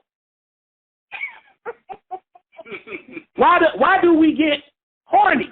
See, I'm not being perverted. Everybody, you getting horny is no different from you getting hungry or getting thirsty. It's a natural instinct, an impulse. It's natural. But why do we get horny? Because that leads to sex, and sex leads to reproduction. And God made sure that was going to happen. God knew what kind of creation he was dealing with. He said, I got to make these people want to make these babies. You follow what I'm saying? They got to want to do it. Haven't y'all noticed that everything else in life is work? Like, we got to kind of like get in our head to want to do it, or like, you know, develop a taste for it. You have to develop a taste for sex. Why did God do that? Because God wanted to make sure we reproduce. And you think it's a coincidence that both of the genders can get horny and want to have sex and make babies? That's a coincidence. And both of them have exactly what the opposite needs to make that happen. That's a coincidence though, right? That's not a purpose. That's an accident. You are not stupid, atheists. The woman just happened to have an egg that can be fertilized by the man's sperm. Just happened to be that way. And then she goes through a natural cleansing process every month to ensure that it happens. That's all a coincidence. Ain't no design in none of that. Who could be that stupid to not see that somebody set that up that way? Who could be that stupid? That's what I'm saying, man. Atheists know that. But watch this. This is Psalms 104. I'm like, come on, y'all. Ain't nobody that stupid. I'm not falling for that. I could never be an atheist. I could never be an agnostic. The most I could ever be, and God forbid I ever do that, is all these people out in the Bible just knowing there's a creator, but just thinking he ain't going to do nothing. So other than that, there's no way I could just be like, there was no creator or no intelligent designer. I would have to be stupid to believe that. I would have to lack intelligence. So don't come on this stage trying to argue there's no intelligent designer. But yet I'm talking to you and you're intelligent. How did you become intelligent? How did the human species become intelligent? Oh, it just accidentally happened. So there wasn't no purpose. And why does the accident keep replicating itself? If it happened one time and we all became intelligent, then how come we keep reproducing more intellectual beings? Why all of our offspring they come out plumb dumb, y'all? Why does the process keep replicating itself? Y'all understand what I'm saying? Maybe one time it was a fluke and some intelligent beings came, but why does the fluke keep repeating itself? All right. Atheists are either stupid or they're self-delusional. But they know there's a creator. There's no way it can't be. All the laws of nature mandate that there's a creator. Right? But go ahead and read that. Psalms 104, 19 to 24. Go ahead and read. Verse 19. He appointed the moon for season, and the sun knoweth its going down. It says, he's talking about God, he appointed the moon for season. You know, that means to determine time. That's how they use the moon to determine the holy days. But scientists have proved that the moon and the sun and the stars in general can be used to determine what time of year it is. That's why certain constellations, if you go out your front door in the spring, certain constellations might be right in your front door in the spring, and in the summer it might be far to the right or to the left. And if you know anything about astronomy, you can tell just from looking up at the sky. You don't need the temperature. You don't need to look at the leaves. You can tell from what a constellation is in the sky what time or what season of year it is. Y'all understand? So the moon has a purpose. And to this day, mankind can still see that. And it says, and the sun knoweth his going down. I mean, the sun knows when to set. The sun knows when to set. I ain't ever seen the sun set in the morning. I ain't ever seen that. The sun ain't ever said, you know what, I think I'm going to set in the afternoon today. I'm going to set at 12. I ain't talking about no solar eclipse that only lasts a few minutes anyway. I'm talking about like every day we've been getting up. Depending on what time of year it is, we know exactly when the sun's going to set. We got a good idea. Kevin ain't never woke up in the morning and the sun rose in the morning and then at random the sun just went down at 2 o'clock in the afternoon and stayed down. That ain't never happened. There's a cycle again, that routine. Sunrise, sunset, moonlight in between. That's a routine. You mean to tell me you can see routine, but you don't see somebody that put the routine into place? Are these atheists, are they really serious? They got to be trolling us. They got to be. Y'all know there's a creator. Stop playing with me. You just don't want to be held accountable to him. Right? Read the next part. Read that, verse 20. Verse 20. Thou makest dark, and it is night, and wherein all beasts of the forest do creep forth. He said, you make darkness, and it is night, wherein all the beasts of the forest do creep forth. So you made nighttime for nocturnal animals. That's what this is talking about. Because y'all know all animals creep during certain times of the day. You're going to always have an animal creeping around. He's talking about you made night for nocturnal animals that do what? What else? And then the young lions roar after their prey and seek their meat from God. It said the young lions roar after their prey and seek their meat from God. So God created the food chain. It wasn't always like that. We know that. But God set in place the food chain. And yes, that serves a purpose. You talk to any biologist or somebody that studies ecology that deals with the study of the ecosystem. They will tell you that if there were no predatory animals, the animals that they prey on would overpopulate. That's why they call it balancing the ecosystem. You mean to tell me there just happened and coincidentally to be a check and balance in the ecosystem? That wasn't designed.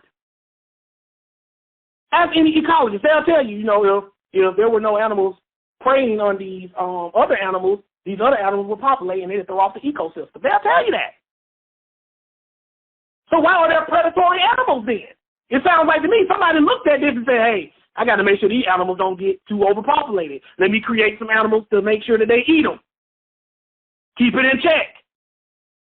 That's what it means when it says they get their meat from God, meaning he set the ecosystem in place. And you try to tell me as an atheist you don't see that? You don't see the design in that? Continue reading. They making me mad over here with pretending to be stupid. Go ahead and read. Verse 22. The sun arises that they gather themselves together, and they lay them down in their den. So there are some animals that, when the sun rises, they gather themselves together and they lay down in their den. Right? So now the sun rises, man's daylight. Go ahead and read. 23.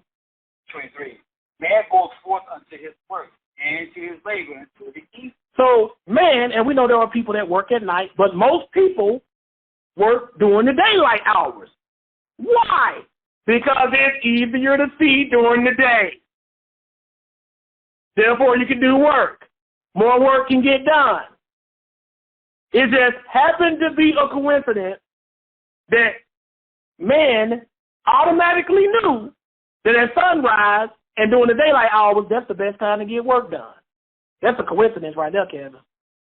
That's not a design. That's a coincidence. That's not design. And they're saying he does his work into the evening. And then sunrise comes up again, bam, he's working again during the day. That's the routine. That's the cycle. Everything happens in cycles. The week is on a cycle. The month of the year is on a cycle. The seasons of the year are on a cycle. Routine equals design, y'all. Atheists know that. Everything you see is routine and design. Even life itself is a cycle. You were born, you're a kid, now you don't grow up, you got your own kids. Dang, now your kids don't grow up, you got grandkids. You remember you was a kid, you looking at your grandma and granddad. Now you a grandma or granddad. Dang, what happened? You are in the cycle. You part of the cycle. That's how we can know what's going to happen. If something's on a cycle, that means it's on a routine. If something's on a routine, that means you can predict what's going to happen next. Kevin ain't stupid. Kevin ain't going to take this kind of bet. Hey, Kevin, what season of the year is it right now, Kevin? I'm asking you, Kevin, what season of the year is it right now? Fall. We in fall season. Kevin, I bet you $100 that winter ain't coming next season. Anybody on stage want to take that bet? Anybody? Yes, no? Anybody? Who want to bet me that winter ain't coming after fall? Anybody want to do that? Any atheists want to do that? No. Y'all know why? Because they know we're on a cycle, and they know winter follows fall. You would be an idiot to take that bet. Who else want to bet me that the sun ain't going to come up tomorrow? Anybody want to bet me on that? Anybody? Any takers? Didn't think so. You know why? Because y'all know. That it will. I bet that it will. You bet that it will come up. This is why they make all these science fiction movies also where, the Earth's going to get hit by a big old meteorite or the moon's going to get knocked out of its orbit. They make all these movies to make you think that something is going to disrupt the order that God put in place. That's why they do all of that. I keep telling y'all, ain't none of that mess gonna happen. This sun and this moon ain't going anywhere until God wanted to go. That's how it's gonna be. That's why they make all these movies trying to scare you into thinking, the moon's gonna get knocked out of its orbit. And the sun's gonna stop shining and we're gonna freeze to death. No, that ain't gonna happen. No. Not in the Bible. Not gonna happen. They got a purpose. They're gonna serve their purpose like God said. Till he wants it to stop. Continue reading. Let's see what else we got here in this. Okay, this is verse 24. O Lord, how manifold are thy works. In wisdom hast thou made them all. The earth is full of thy riches. Now look what it says. O Lord, how manifold are thy works. That's another way of saying how plentiful and numerous are your creations. Because his work is everything he created.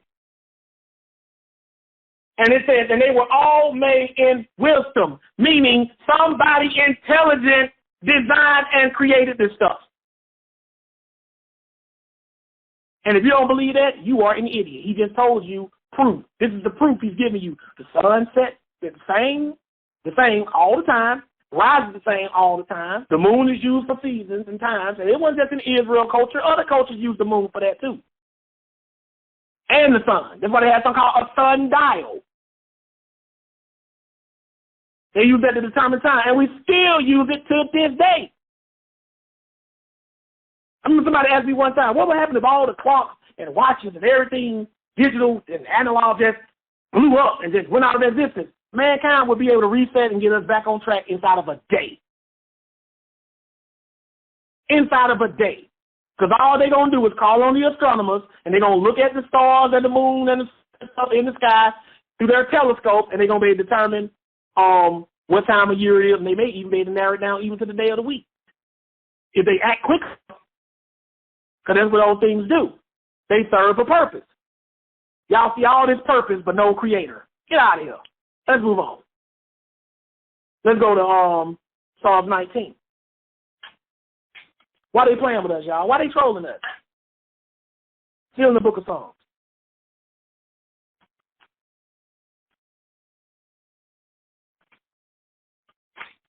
Ain't playing with us, y'all. This is what atheists really believe. They know there's a creator. They can see design. They can see purpose. They can see a plan. They see that. They see routine. They see patterns.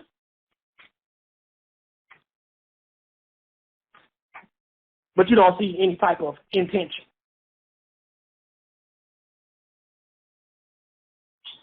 People don't call it criminals because they've learned criminal patterns. If you got a pattern, you got a purpose. You follow the path, simple and plain. If you got a routine, you got a purpose, simple and plain.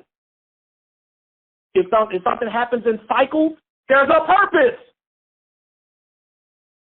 simple and plain. And if there's a purpose, there's a creator. You cannot get around that. Psalms 19, 1-6. Psalms 19, verse 1. The chief musician, a psalm of David, has declared the glory of God, and the firmament shows his handiwork. It said the heavens declare the glory of God. That means like the sky and everything. And the firmament, this is parallelism, saying the same thing, just a little differently the second time. And the firmament showeth his handiwork. What this is saying is the sky declares God's creation because it's a creation of God. Remember, we read in Ecclesiasticus in verse 9, it said he created man or mankind that they may search out. That's how you look for God. Atheists got it backwards. They're looking for God by a booming voice from the sky, or a Red Sea opening up, or somebody floating over you. No, that's not how God ever meant for us to search for him. He wants us to search for him in his creation. Don't it make sense that proof of a creator would be creation?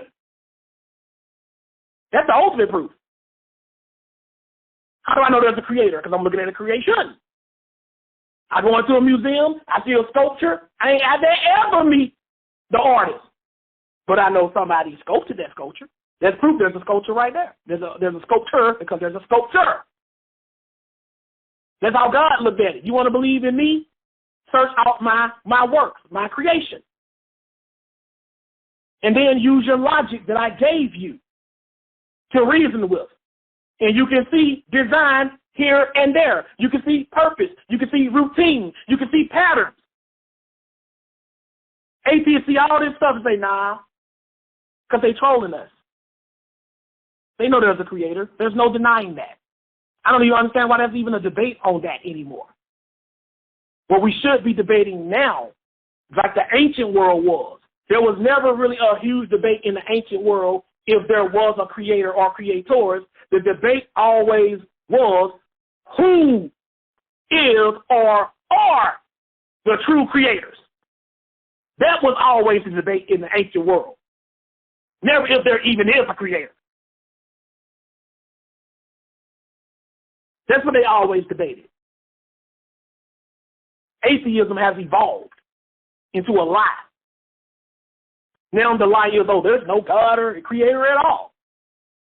This just all happened at random. Get out of here with all of that mess, man. You don't believe that any other avenue of your life, so don't try to peddle that here.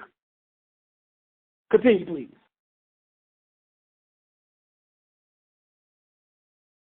2 and 3, Psalms 119, Psalms 19. Go ahead, Kel. You mute, by the way. We don't hear you. My bad. Verse 2. Day unto day uttereth speech, and night unto night showeth knowledge. It said, day unto day uttereth speech, and night unto night showeth knowledge. Right? It's on what the heavens are doing. Right? Go ahead and read. There is no speech nor language where their voice is not heard. There is no speech nor language where their voice is not heard. What is he talking about? In verse 1, the heavens declare the glory of God. I mean, in every language, everybody can see and understand that the heavens, the sky itself, is proof of God's handiwork. It's proof that there is a creator. That's what this is talking about. But continue. Verse 4. No, verse 4. Their lives and their words to the end of the world. In them have he set the tabernacle for the sun. Their line is gone out through all the earth, and their words to the end of the world. Not literal words, just the heavens declaring the glory of God, and the firmament showing his handiwork. What is it saying? Is proof of God's creation is everywhere on the planet. All the nations knew this. Continue. Verse 5. Which is a bridegroom coming out of his chamber, and rejoices as a strong man to run a race. It said, in them, in the heavens, have he set a tabernacle for the sun. That means like a tent or a home for the sun. It says, which is as a bridegroom coming out of his chamber, and rejoices as a strong man to run a race. He's poetically speaking about how the sun rises every morning. But continue. Verse 6. His going forth is from the end of the heaven, and his circuit unto the ends of it, and there is nothing hid from the heat thereof. Now look what he said about the sun. It says his going forth is from the end of the heaven, and his circuit unto the ends of it, and there is nothing hid from the heat thereof. So now he's talking about the sun. And he's talking about the heavens. So the heavens and everything in it, it's talking about the sky or the firmament, the moon, the stars. When it says they declare his handiwork, what this is saying is they are telling you that this is proof there is a creator. That's what that means. And how can you tell that they were created? Because they have a purpose. They have a pattern. They have a routine. Things with routines, things with patterns, things with purposes are not accidents, y'all. Y'all know that. I shouldn't have to tell grown men and women that. If I have to tell you that if something happens on a pattern, that somebody put it on that pattern, and you don't believe that, you're an idiot. I don't want to talk to you. Simple and plain. I'm dealing with grown men and women who can be honest about what the scriptures are saying and just about plain old logic. You watch TV every day. Some of y'all watch the same shows every day. They come on 5 days a week. You watch Good Morning America 5 days a week, whatever time it comes on, 7 o'clock. That's a pattern. That means somebody set that in place. It happens on a routine. Every time somebody else set a routine somewhere else, somebody intelligent did that. That's intelligence behind that. But you see patterns and routines in nature. But then nobody set that in order. They even got the audacity, Kevin. They even got the audacity to call it the laws of nature. What laws have you ever seen without a lawgiver? All right. They even use every form. See, this is how inescapable it is from God. Even people who don't believe in him inevitably use terminology that points toward a creator. They even got the audacity to call it Mother Nature. Really? A mother is an intellectual being. What mother in any species don't got some form of intelligence? We're going to call it Mother Nature. Okay, there's got to be one intelligent mother. By the way, that's a 2-for-1. That's an intelligent mother. That's a 2-for-1 right there, Kevin, just in case you didn't catch that. 2-for-1. Yeah, that's 2-for-1. So even the words they use, y'all are still giving some kind of sentience to nature, some intelligence behind it, some consciousness. You can't escape it. But y'all want to say, it just is. That's what they say, natural. It just is. Oh, it just is. Why is it that when they say it just is, they right? But when we say there's a God, how do you know there's a God? It just is. Oh, you can't say that. But that's what y'all say about nature. That's the very definition of nature and natural. It just that way. It just happens that way. Y'all trolling us. Y'all know there's a creator. Y'all know there's a God, just like we do. Y'all just don't want to be accountable to him, so you pretend like he doesn't exist at all. That's all you're doing. Let's continue, though. Right? Now let's go to Romans chapter 1. Then we're going to finally go to Psalm 14. Y'all probably thought I was going to start out with that, didn't y'all?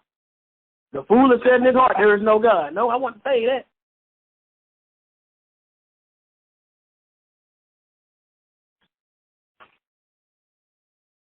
They don't really be dealing with this stuff. They playing games. Y'all know good well y'all can see evidence of a designer. Even the most hardened atheists. Get me in the room with them. You want me to believe there's no purpose to my eyes, or we just evolved to that. The five senses.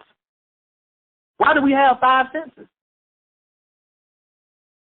Have you ever noticed that all the five senses fit perfectly into this world that God created for us to experience it the ultimate way?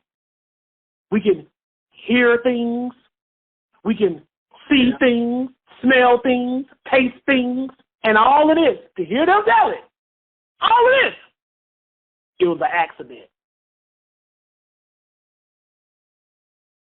Come on now. It was an accident.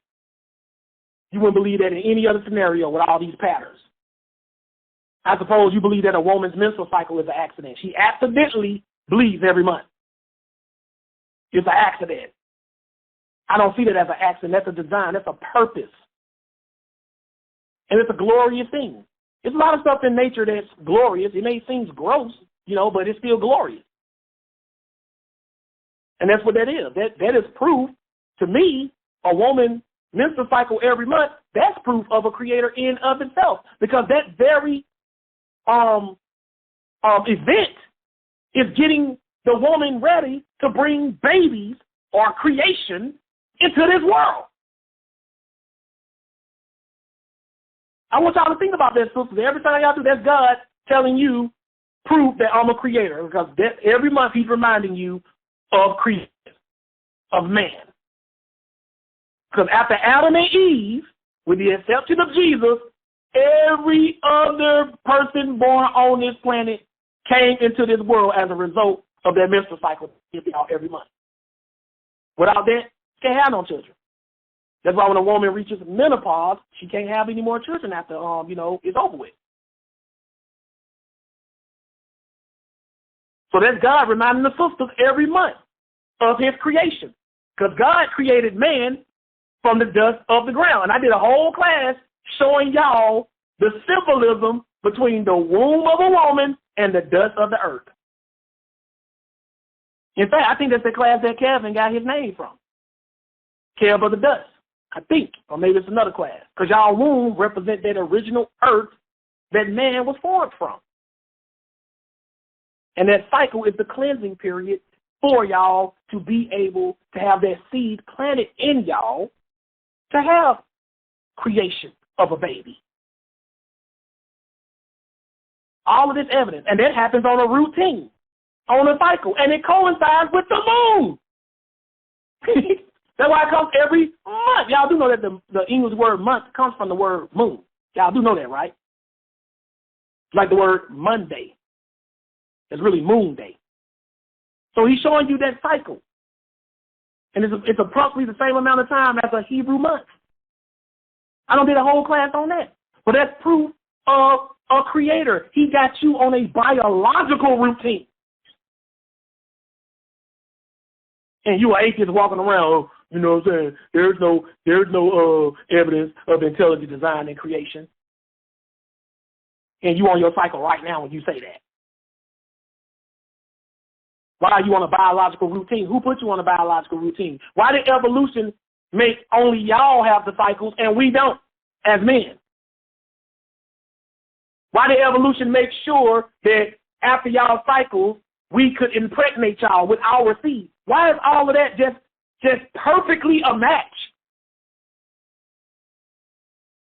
Why does everything about the male and the female body at a certain point in life prepare for reproduction? That's a pattern, that's a cycle, that's a routine. A lot of us are parents of daughters. You know what I'm saying? We already looking at them when they're 4 and 5 years old. We know one day they're going to have that first cycle. They may not too much like it, but we all know what's coming. When we have boys, we know if they're going to hit puberty, they're going to be able to produce sperm. We all know this. Just like our parents before us knew this, and so on and so forth, no matter how far back you go. It's never changed. Never. We never had a generation where no women had cycles, no men produced sperm, we all just got here some kind of other way. That ain't ever happened. That's all we know. That's how I know there's a creator. Because he got us on a routine. And we can't break the routine if we try. We can't do it. You got transgender men. Transgender women. I want to be a woman, said the man. Where your womb at? You ain't no woman if you ain't got no womb. When last time you had a menstrual cycle? You're not a woman.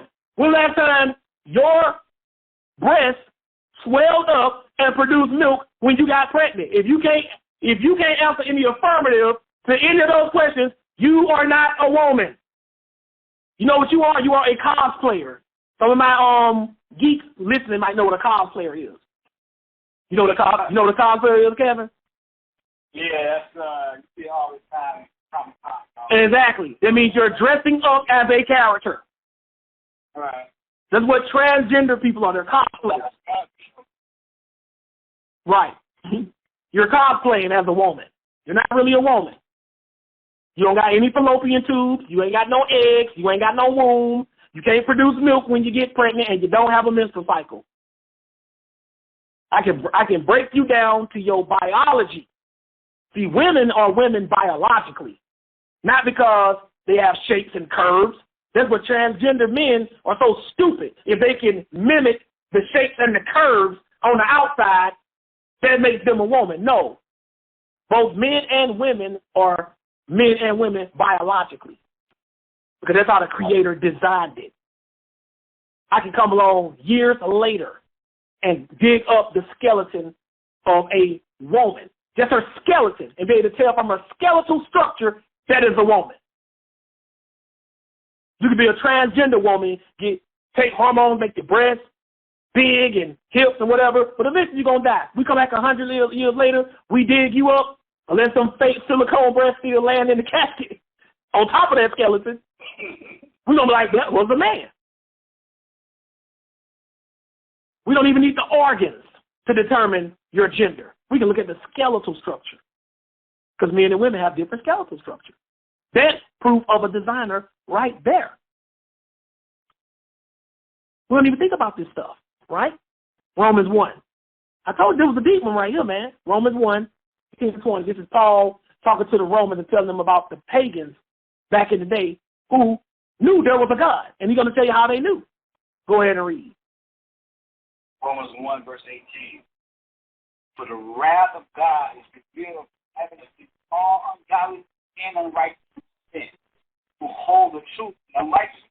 For the wrath of God is revealed from heaven against all ungodliness and unrighteousness of men who hold, when they suppress or hide, the truth in unrighteousness. What are they hiding? What are they suppressing? Go ahead and read.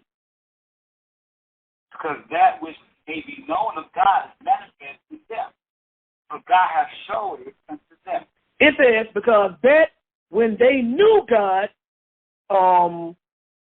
because that which may be known of God is manifest in them, for God hath showed it unto them. Right? But how did he show it to them? Did he come on top of a mountain? Did he boom from the sky with a loud voice? What did he do? Read the next verse. 20. For the invisible things of him from the creation of the world are clearly seen, being understood by the things that are made, even his eternal power and Godhead, so that they are without excuse. Now look what it said. For the invisible things of him from the creation of the world are clearly seen, being understood by the things that are made. See, there are invisible things about God that we cannot see, right? But it says, for the invisible things of him from the creation of the world are clearly seen, being understood by the things that are made, even his eternal power and Godhead, so that they are without excuse. Paul is saying right here, we're going to look at another translation. Paul is saying right here that we know about the invisible things about God that we can't see, like God himself, or angels and spirits, We know about that through the things that we can see that he made. Therefore, they are without excuse. This is Paul declaring that God knows, that atheists know there is a God or a creator based off the things that he made and based off of the routine. You follow what I'm saying? And see, people think they slick. You follow what I'm saying? Y'all think every now and then I go to the chat room and I see this idiot named Rationality, who is cherry picking parts of what I'm saying. You follow what I'm saying? I love when people do that. See, I'll put you on blast in my room. Rationality. Look what he said. Mammals have menstruation, therefore God. Talk about reducing a person's statement to sound bites. But go ahead. I'm sorry, brother, but actually he's agreeing with you. Oh, my bad. It sounded like he said. It sounded like he's mocking. My bad. It sounded like he's mocking. Cause look what he said.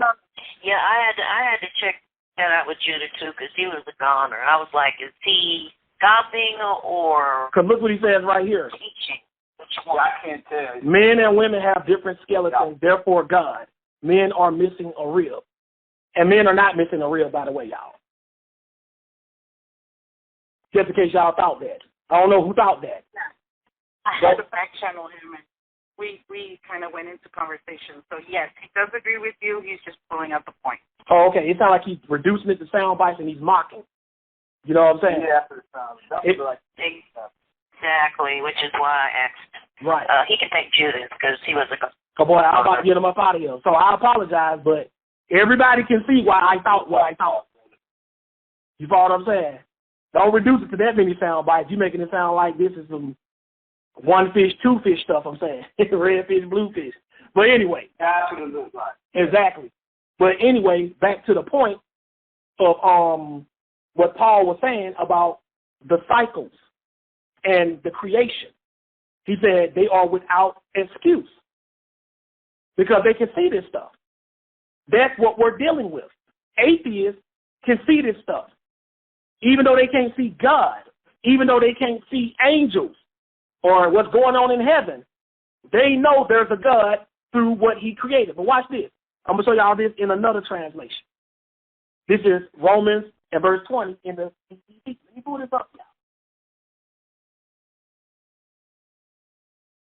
But just to correct something he did say, both men and women have the same amount of ribs. When God took Adam's rib out, there was not him creating man over with one less rib than women. That'll be like me saying right now, if you remove one of my ribs through an operation, that means that every child I have born after that is going to be born with one less rib. If you did that now, if you had a rib removed, if I took Kevin and cut off one of his arms, y'all think if he has a child with a woman, that child going to be born with the same arm missing? No. It ain't even what the Bible say. Both men and women have the same amount of ribs. Look it up. And when I see atheists try to attack the Bible never says that. The Bible says God made a deep sleep fall upon Adam and removed one of his ribs, and he used that rib to make Eve. And then they had children after that. What does it say in the Bible that every male child born after that had one less rib than the female of the species? It don't say that nowhere. And even if you tried that in real life, because you can replicate that. That's something that can be replicated. You can take a man right now, remove one of his ribs, and then tell him to go out and have offspring. Y'all think his offspring going to be born with one less rib? In other words, sisters and brothers, to make it as plain as possible, removing a limb from somebody surgically or an organ or something from their skeletal system surgically is not going to affect their offspring genetically. In other words, that's not going to be passed on genetically. I can pluck out one of your eyes right now. You think your baby going to be born with one less eye? Now, if you have a disease in your family that's genetic that may make you lose one of your eyes, that may be passed on to one of your offspring. But me just plucking out your eye and you go through life with one eye and you get a woman pregnant, your baby going to be born with two healthy eyes unless there's something wrong with you genetically involving your eyes. And that's a misconception. And that's another thing atheists throw at Christians, because they know scientifically both men and women have the same amount of ribs. They say, that's true. That's proof the Bible is a lie. No, the Bible never said that. Adam's rib was removed. I ain't heard about nobody else being born with one less rib in the Bible. Anybody else? I didn't think so. So this I read in CEB, Romans 1. Eternal power and character cannot be seen. But from the beginning of creation, God has shown what these are like by all he has made. So God has shown what his eternal power and character are like that we can't see through everything he has made. Look what else it says. That's why those people don't have any excuse. See, God ain't looking at atheists as somebody he's going to show mercy on because of ignorance. This ain't one of those, well, he didn't know better, God. No, God is saying that you don't have any excuse. That's what Paul is telling you that God says. You don't have any excuse. And it says God has shown it to them. Look what it says right here in verse 19, still in the CEV. They know everything. Listen to this one now. They know everything that can be known about God because God has shown it all to them. So if God has shown himself to you and everything you need to know to prove that he exists, then you are without excuse. That's how I know, y'all. That's how I know, Brother Josh knows, that atheists know there's a creator because God says they know. Well, that ain't good enough, Josh. Well, just sit down and talk to an atheist and start asking them questions about design and purpose. If they're honest, they'll have to tell you, man, I do see design. I do see purpose. If they're honest. If they're not honest, they'll pretend like they don't see it. And if they're stupid, like actually stupid, they won't see it. Now let's go to this one. Let's go to Psalms 14. Psalms 14. Let me show y'all something. Now, this everything I've been telling y'all, that's just the warm-up. That was the actual warm-up. This is the actual class right here.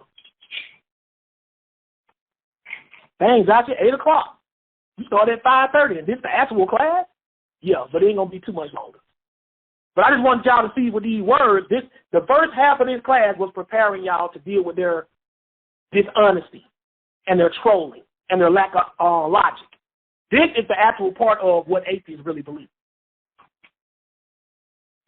I probably could have ended the class right there, couldn't have, Kev? Pretty much.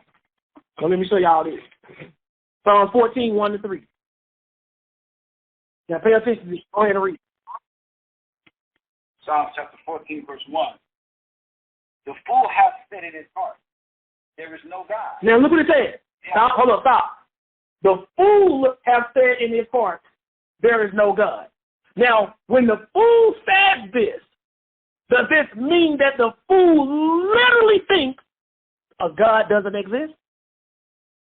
We're going to see. We're going to see. Or does the fool think there is a God, but he ain't going to do nothing? Right. I'm going to tell y'all that. Because look what he says. Now, notice after the fool has said in his heart, there is no God. Notice what it says after that. Read what the description it gives of the fool. They are corrupt. They have done abominable work. There is none that doeth good. Notice after it describes the fool who said in his heart, there is no God, it starts to describe that they are corrupt. They have done abominable work. There is none that doeth good. After the fool said in his heart, there is no God, now it's saying he's wicked. This is saying that the fool said this, and because he said this in his heart, he's wicked. There is no God to punish me. But in what sense is there no God? Does it mean like no God, like I don't think there actually is a God, or no God that's going to do anything about what I'm doing? I'm going to show y'all that. Continue. 2. The Lord looked down from heaven upon the children of men to see if there were any that did understand and seek God. Now look at it. The Lord looked down from heaven upon the children of men to see if there were any that did understand and seek God, to see if anybody was trying to seek him, to try to, in this context, meaning to try to do right. You follow what I'm saying? Read the next part. 3. They are all gone aside. They are all together become filthy. There is none that doeth good. No, not one. They are all gone aside. They are all together become filthy. There is none that doeth good. No, not one. Once the fool says in his heart, there is no God, he begins to be wicked. This is the same thing as the modern day atheist. They know there is a creator, but in the sense of thinking he's not going to do anything, that's what this means when it says there is no God. I'm going to prove that to y'all, because I'm going to show you many other places. Right?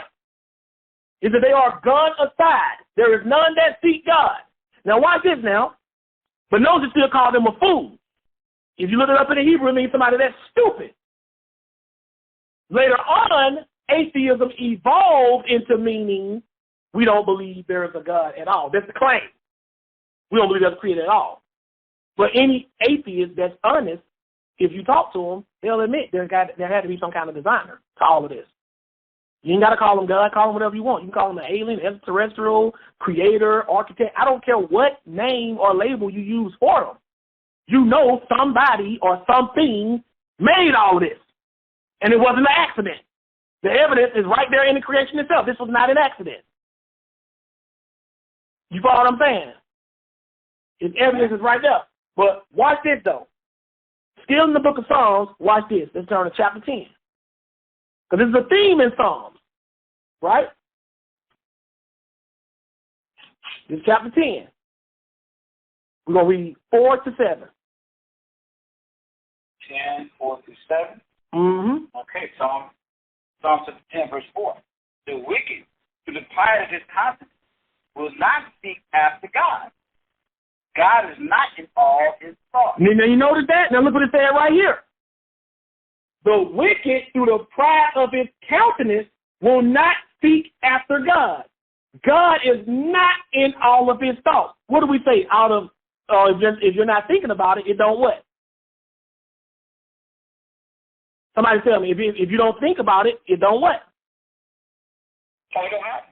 No, I mean, to you, it don't exist. It don't exist. It don't exist. It said God is not in his thoughts, right? That's the same as when it said the fool has said in his heart, there is no God. But watch what the attributes it tells somebody where it say God is not in his thoughts. Remember when we read the fool said there is no God, it immediately started showing how wicked he was because he said in his heart there is no God. Keep reading. God, his ways are always weak. The judgments are far above out of his sight. As for all his enemies, he puffed at them. Look what it says. His ways are always grievous. Thy judgments are far above out of his sight. So he ain't thinking about the judgment, right? And for all his enemies, he puffeth at them. Read the next part. 6.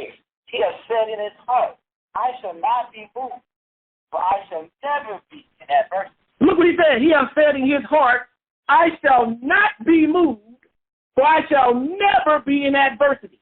Why is he talking like that? Because God is not in his thoughts. That's why he's talking like that, right? But I'm going to make it even more clear to y'all. Keep reading. 7. His mouth is full of cursing and deceit and fraud. Under his tongue is mischief and vanity. His mouth is full of cursing and deceit and fraud. Under his tongue is mischief and vanity. Why? Because God is not in all of his thoughts. And God is supposed to be in all of your thoughts. Right? This is why he's doing this. This is why the atheists do what they do. God is not in their thoughts. They're saying there's no God. But in reality, they know there's a creator. But they're saying there's no God, meaning there is no God that's going to punish us. But watch this. I'm going to prove this to y'all. Y'all know I don't claim it unless I can prove it. Still in the book of Psalms, because this is a theme in Psalms. It's just, remember, Psalms is a poetic book. This is a theme in Psalms. It's worded in a different way. We went from the fool said in his heart, there is no God. And then it's saying God is not in his thoughts. Let's take this one out, Psalm 73.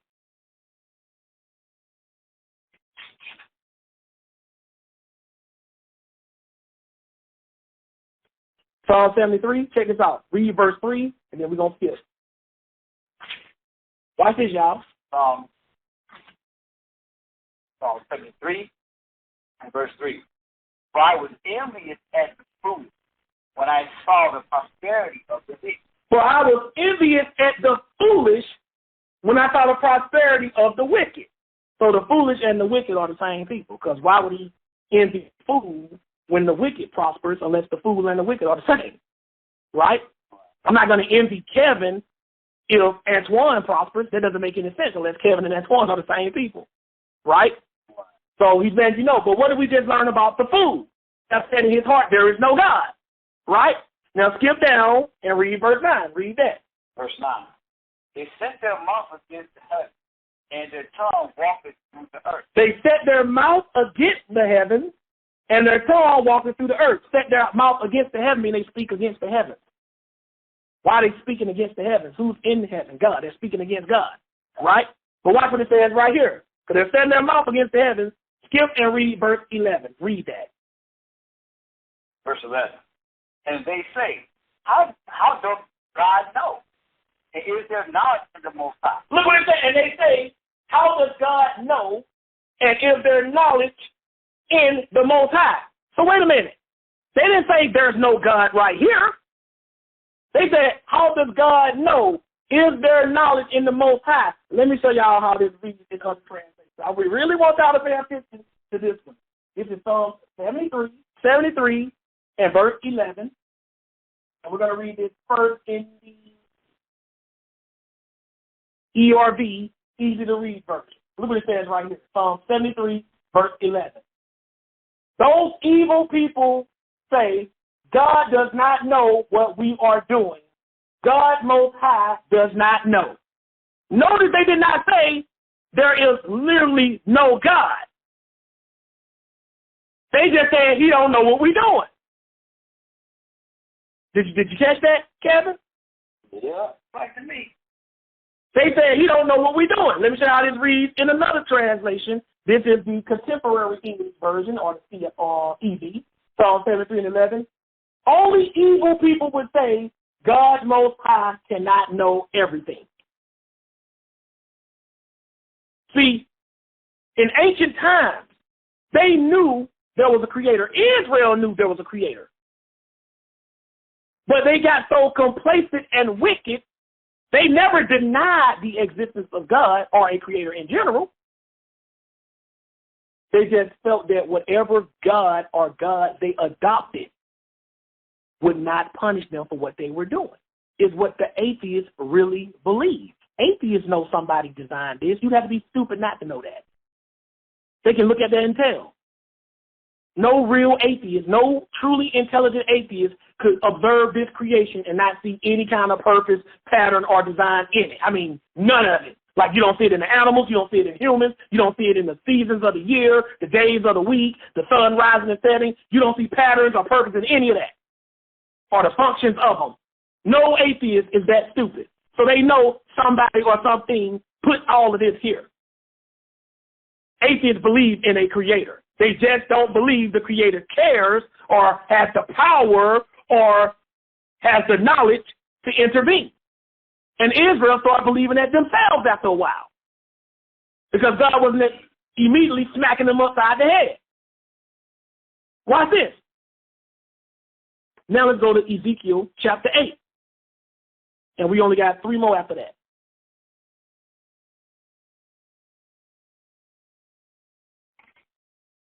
You see how they were thinking?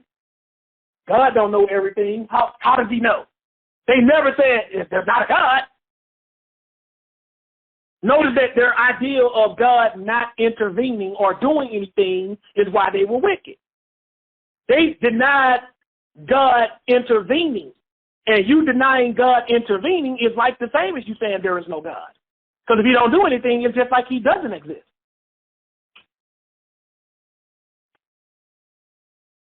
But no truly intelligent person could observe nature and say there's no designer. You just can't do it. I would love to meet that person to tell me and look me in the eyes and tell me that they don't see the purpose of having eyes. You feel me? All right. Come on, man. If it got a purpose, it got a creator. I wonder if they watch National, like that. What's that National Geographic? You know, like if you didn't watch that for about 10 minutes, you see other animals. Some of the animals actually are perfect with the eat food for other animals. Like it's weird how you can't see that. So a pig as nasty as this, it actually has something. It has something that's supposed to. Yep. Catfish do too. They're bottom feeders. Catfish too. They're bottom feeders. Exact same thing. If they have a purpose, then they have a designer. If there's a plan or a reason for it, there's intelligence. That's the very nature of the words. You can't tell me it has a reason or a purpose. You follow what I'm saying? There's not a word. There's no description in the English language you can use to define how our parts serve a purpose without pointing towards some kind of creator or designer. It cannot be done. You cannot escape God. And if you try to tell me all of this is random, from me being able to have a tongue to taste, fingernails to scratch my skin when it itches, you follow what I'm saying? Eyes to see, ears to hear, a throat that can swallow my food, a digestive system. Then I got my anus to push it out so it won't just sit up in there and kill me. You feel me? Then the food is converted into energy for me. You understand what I'm saying? All right. Your body breaks down everything you put in. Exactly. You know, it's right. And you trying to tell me that's all by accident?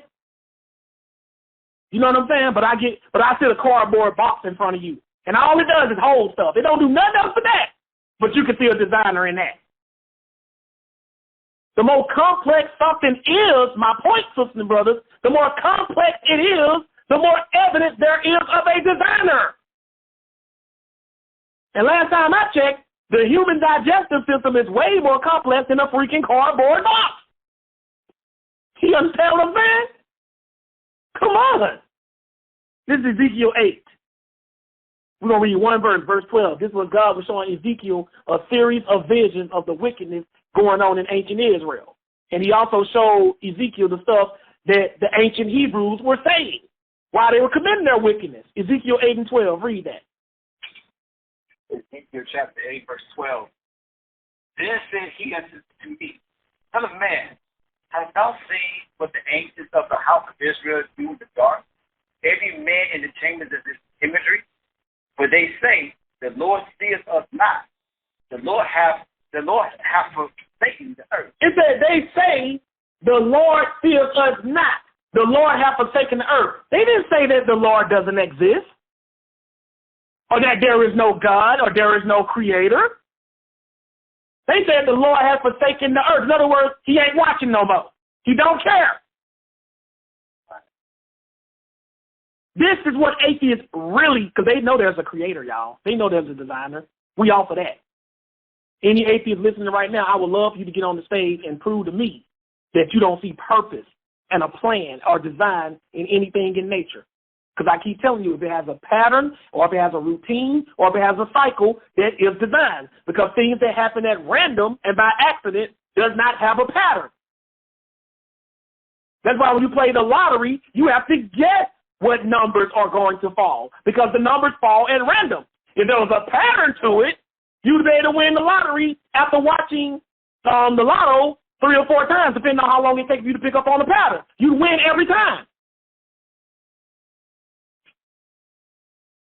So if something has a routine, you'll say, man, and I don't see people play the numbers before. They say, man, they put that on purpose. All right. You know, they get tired of losing, so they start accusing them of tricking them. But those are random numbers. They're picked at random. But if the lottery system ever said, yo, we're going to start putting these numbers on a pattern, but you got to pay attention, then once somebody learns the pattern, they're going to be busting their Mega Millions every week. You feel me? I know I would play. If I got the pattern, I would play it till I die. I don't care how much money I make. Because after a while, I'll have so much money, I just start giving it to y'all. There we go. You know what I'm saying? If you hit the Mega Millions, at the minimum, it's going to be $12 million every week, because every time somebody wins, it resets to 12. So that's $12 million I'm raking in every week. After 3 or 4 times of winning that, the money I'm getting just then is just throwaway money. Right. That's random. You follow what I'm saying with the lottery, but y'all see patterns and routines and cycles, and y'all say there's no designer. Y'all trolling us.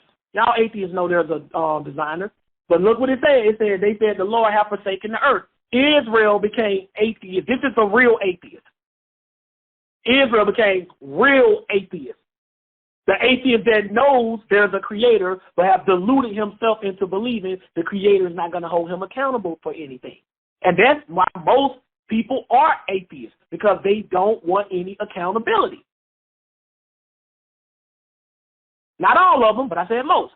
Let's go on. Ezekiel chapter 9 and verse 9. Two more after that. Ezekiel chapter 9, verse 9. Read.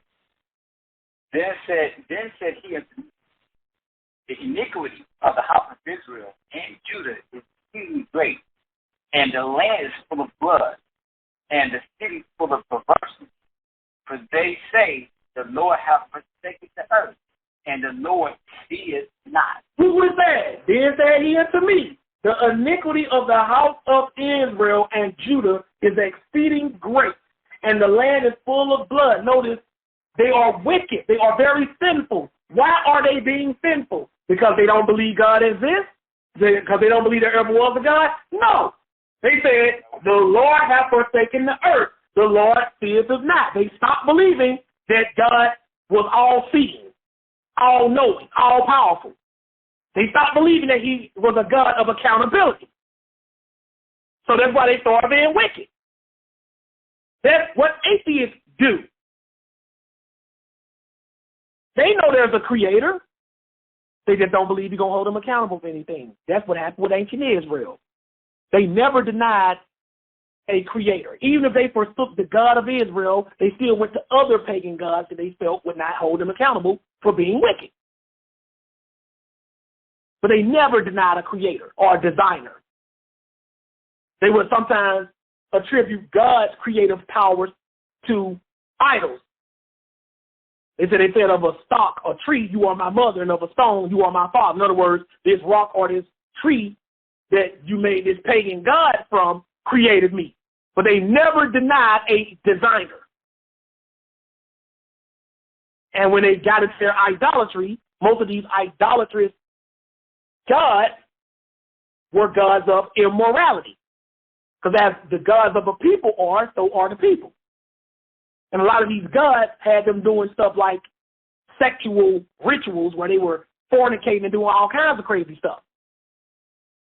But they never thought there was not a creator, period. They were smarter than that. That's why Paul even said about the pagan Gentiles. You knew there was a God because of his creation. So you're without excuse. You knew that. There was never a question. You're intelligent enough to see design in creation.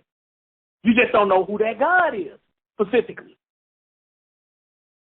Right? That's why Paul in the book of Acts, as Trilla pointed out, they said they came by, he saw an altar to be unknown God. Paul said, to him I declare who you ignorantly worship. You can't read one time in the Bible, Old Testament, New Testament, or Apocryphal, where somebody was trying to minister to a nation or even an individual that did not believe in the existence of God, period. There is no gospel to the atheist. There's no apostle to the atheist or prophet to the atheist. Not in the sense of how they are today, like they claim they don't believe in any God. And some of them do truly claim that. But I'm telling you, if you even sit down with them kind, they'll have to admit that there's some kind of designer, if they're being honest. But then they'll still turn around and say, well, I don't believe it's that God of the Bible. I don't believe you're going to throw me in heaven or hell. So a true atheist, for the umpteenth time, is an atheist that does believe in some kind of designer. They just don't think he's going to do anything about what they're doing. No punishment, no reward. That's what Israel became. Psalms chapter 10 and verse 2. One more after that. Psalms 2. Mm-hmm. And then we're going to skip down and read verse 11. That's what atheists really believe. That's why Kevin said he don't talk to some atheists before. I think it was Kev or the Dutch who said that. And he said that he backed them into a corner, and they admitted. Yeah, you know, there's got to be some kind of designer. But I don't want any more obligation to him. That's what you got here, sister brother. That's all the truth. That's what Israel was. Israel never denied the very essence of a creator. They knew that. Even when they gave up God, they went to other pagan deities and said they're the creators. But they like those other deities because they didn't hold them accountable for nothing. Right? Psalms 10 and verse 2. And then we're going to read that, please. Psalms 10 and 2. The wicked in his pride doth persecute the poor. Let them be taken into the devices that they have imagined. So we talk about the wicked. It says the wicked in his pride doth persecute the poor. They're doing wicked stuff. Let them be taken into the devices that they have imagined. And then if you keep reading, it talks about a lot of evil stuff that they did. But let's see what's behind their actions. Skip down and read verse 11. Read that. Verse 11. He has said in his heart, God hath forgotten. He hid his face. He will never see it. You see what he said? The wicked, he has said in his heart, God hath forgotten. He hideth his face. He will never see it. He did not say God does not exist. There's no creator. There's no designer. They just said God don't forget. He ain't going to hold me accountable. This was the mindset. This is the real atheist. This is what atheists really believe. They know there's a God. They know there's a designer. You would have to be a plumb, dumb idiot not to see that somebody designed all of this. So why don't they try to find who this God is and try to serve him? Because serving a God implies accountability. And they don't want that accountability. They want to keep being wicked. Let's go to the last one. Still in the book of Psalms, chapter 94. They know there's a designer. They ain't that stupid. And they know all this didn't happen by accident. Because you believe all of this in the world and in the universe, forget the universe, that's the earth itself. But if you want to expand it to the universe, like outside the earth, the sun and the moon and the stars, if you believe all of this happened by chance and by accident, I got a bridge to sell you.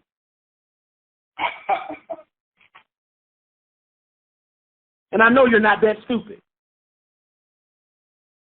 There's a part in you that don't want to verbally confess that there's a God, because you know there is. You know somebody or something made all of this. And you know it wasn't an idiot that did it either. You know that. An idiot would have failed a long time ago. The sun and the moon be crashing into each other. Some stars wouldn't light up no more. Constellations been around for thousands of years. We still observing the same constellations that the ancient Egyptians observed. Still, they still here. Why are they still here? Why they ain't just stopped yet? Why we still got spring, summer, winter, fall in a routine? Why we ain't have all over the earth just one long winter, the whole earth just a winter? Why can't we predict everything that's going to happen on this planet that's on a routine? Why can't we do that? Why is there a pattern? Why is there even a routine? All this implies intelligence. Don't play with me, atheist. Do not play with me. You know somebody created this. You just don't want to be held accountable to them. You don't want to believe that he's closely monitoring his creation and he got a problem with you. Psalms 94, 4-9. Read that, please. Psalm chapter 94, verse 4. How long shall they utter and speak hard things, and all the workers of iniquity boast themselves? Look what it says. Now, you know we're talking about the workers of iniquity, the wicked. How long shall they utter and speak hard things, and all the workers of iniquity boast themselves? Continue. Verse 5. They break in pieces thy people, O Lord, and afflict thy heritage. They break in pieces thy people, O Lord, to afflict thy heritage. So they're doing wicked stuff, right? Continue. 6. They slay the widow and the stranger and murder the fatherless. They slay the widow and the stranger and murder the fatherless. These are some wicked people here. They're evil. Why do they do it, though? Keep reading. 7. Yet they say, the Lord shall not see, neither shall the God of Jacob regard. It said, yet they say, there is no God. Did it say that? They said, yet they, did it say God don't exist? Did it say that? Did it say there is no creator? Did not say that. It said, yet they say the Lord shall not see, neither shall the God of Jacob regard it. In other words, he ain't even going to care about it. All right. Notice they never denounce that there's a creator. They just believe he don't care. All right. Or he's powerless to stop them. Right? Or he doesn't see it. They never just say, oh, he doesn't exist. They make him powerless, they make him ignorant, or they make him indifferent. But they never make him non-existent. Because they all knew from the design that there got to be a creator. Or at the very least, they would shift his glory to a pagan idol and say it's not really you, it's the idol. But they still believe the idol was a God that created everything. So you still believe in the creator. But continue. Watch what he says right here. Go ahead. Verse 8. Understand, ye brutish among the people, and ye fools, will ye be wise? He said, understand ye brutish, which means stupid, among the people, and ye fools, which also means stupid. Now he's asking them, when will ye be wise? Watch what question he asked them. Go ahead and read. Verse 9.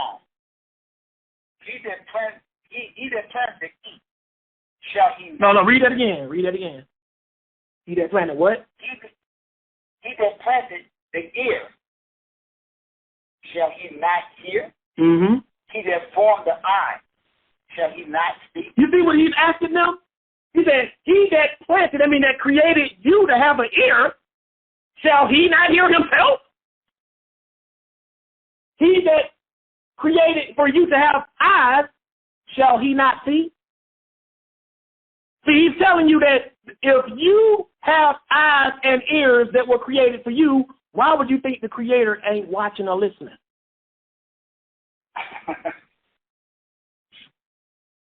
And I ask that to the atheist. You got eyes and ears. Why would you think the designer, there's no designer with eyes and ears?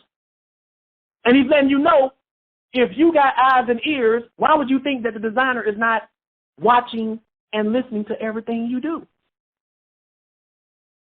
But again, they never thought that he was non-existent. They just thought that he wasn't going to do anything for whatever reason.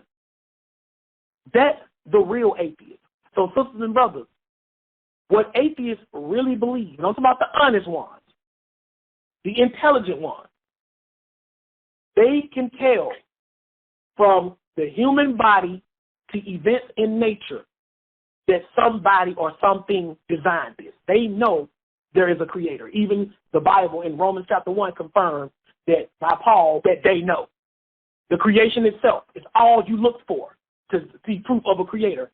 Atheists know that. They believe there is a creator. Never let them try to trick you. Even if they don't think they know, believe that. If you talk to one of them and they're honest, they'll have to admit there's a creator. There's a purpose, there's a plan, there's a pattern, there's a routine. All of that implies a creator or a designer. But what they really believe is that this creator, this designer, this planner, this proposer is not going to hold them accountable for anything they do. So the next time you are talking to an atheist or debating an atheist and he tries to tell you, oh, I don't believe there's a God or any gods, spirits, and deities, you just ask him a simple question. Does the human body have a purpose? Do parts of it have a purpose? Does nature have a purpose? And if anything they answer, and they got to be honest, is a yes, then you can't have a purpose without a planner. You can't have a design without a designer. And once they admit that, just maybe, they will take the second step into searching out God through his works, which is his creation.